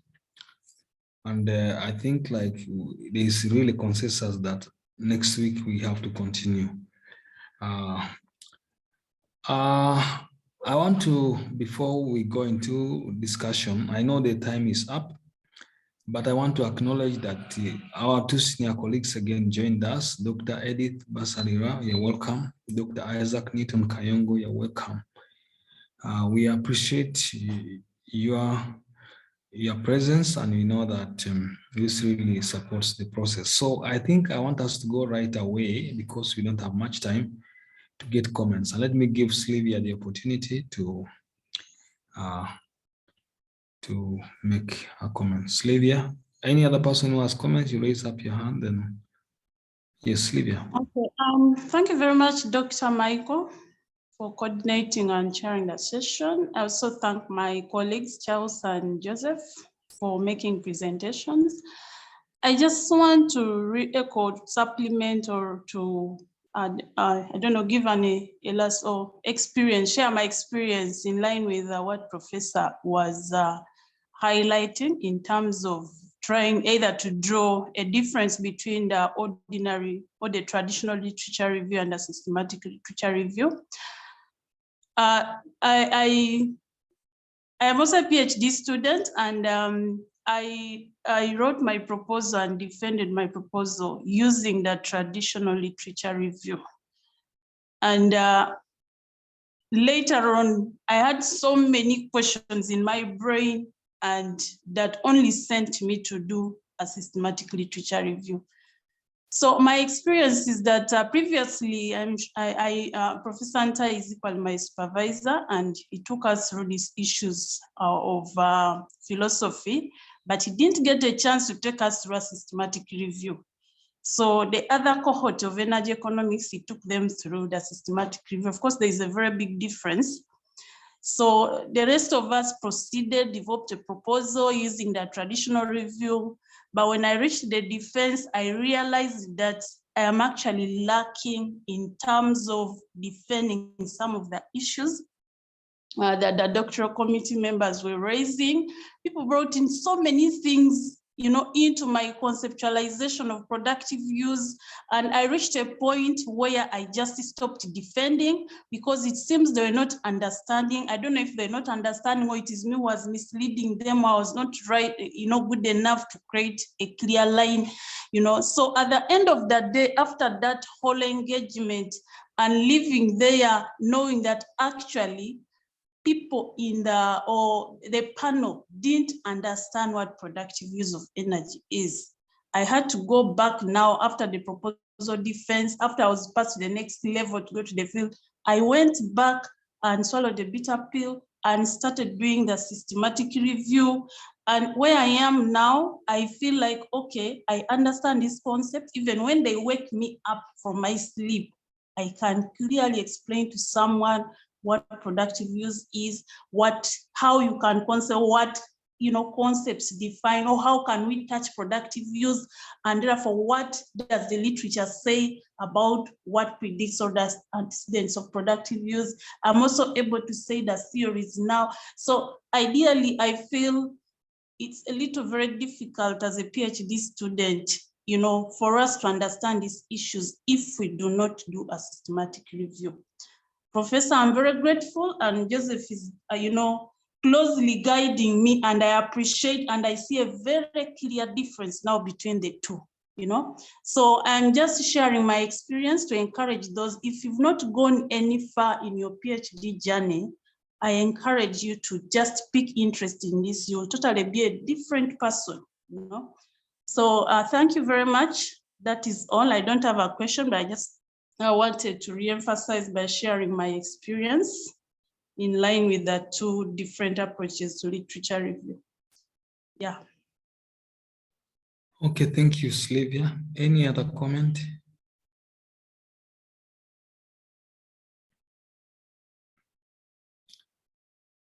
Okay. I think I see there are some comments in the chat room and which Prof was able to respond to. And I see also our time is up.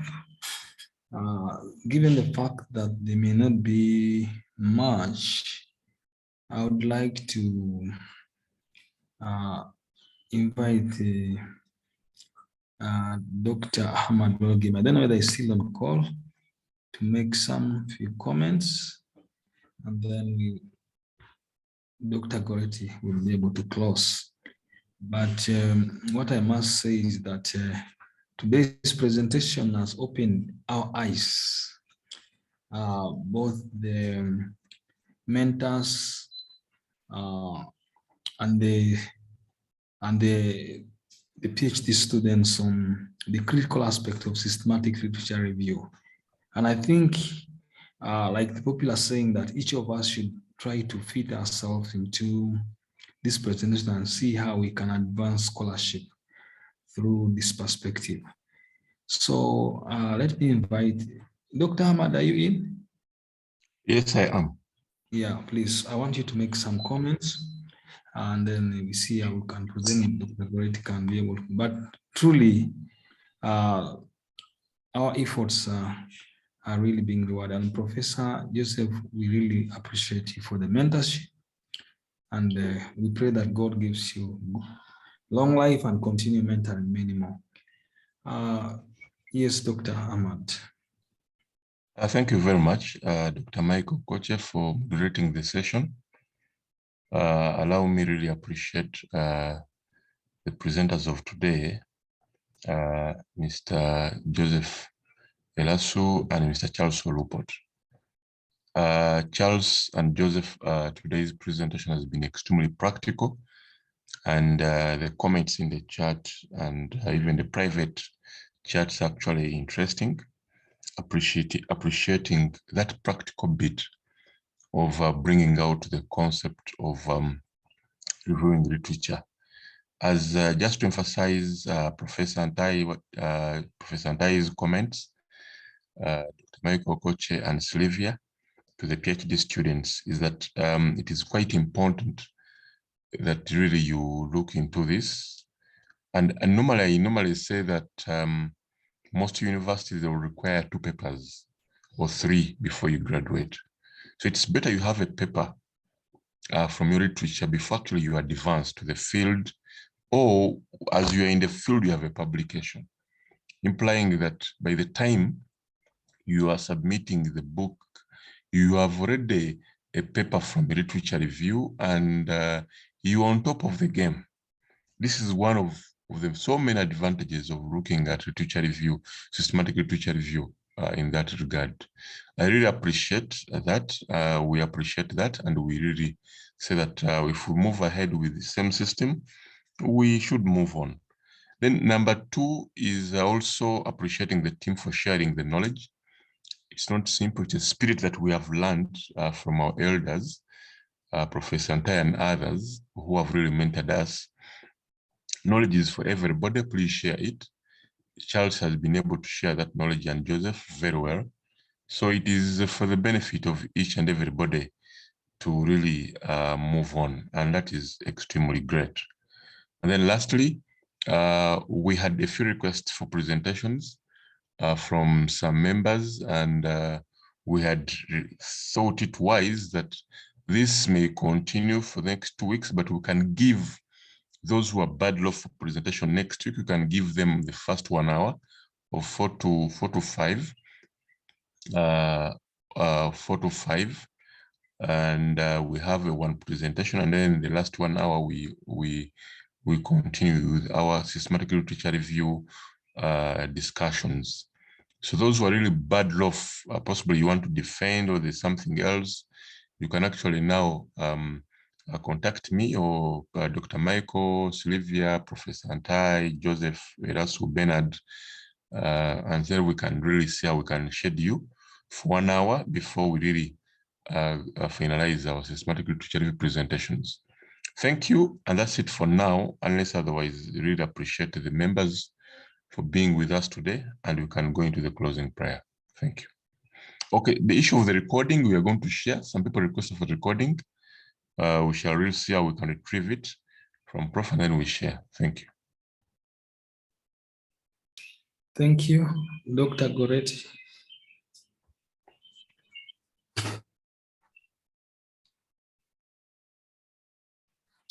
Is Dr. Goretti in?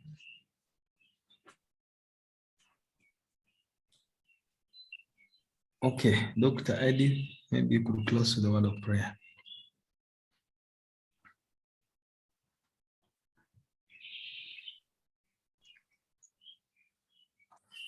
Thank you. Thank you, Dr. Michael Okoche, for inviting me to close with a word of prayer. Dr. Mike, do you hear me? Yes, you are clear. Yes. Okay. Yes. Okay, let's humble ourselves for a word of prayer. Lord, our loving Father, we praise and glorify your name. We thank you for the gift of life. We thank you for what we've been able to go through. We thank you for all the senior colleagues who have enabled us to understand many of these things. We thank you for the mentorship that we've got. We thank you for the students who have been very active and making presentations. We thank you for all those who have been able to listen in. We thank you for the gift of life and enabling people to be able to log on and actively participate. We pray that you continue guiding us in the future. We pray that you continue enabling us to learn more. And we pray for a blessed day and a blessed new week ahead of us. We've prayed all this believing in the name of our Lord. Amen. Amen. And good day to all of you. Good day to all of you. Thank you. Thank you, Prof. Thank you, Prof, and everyone.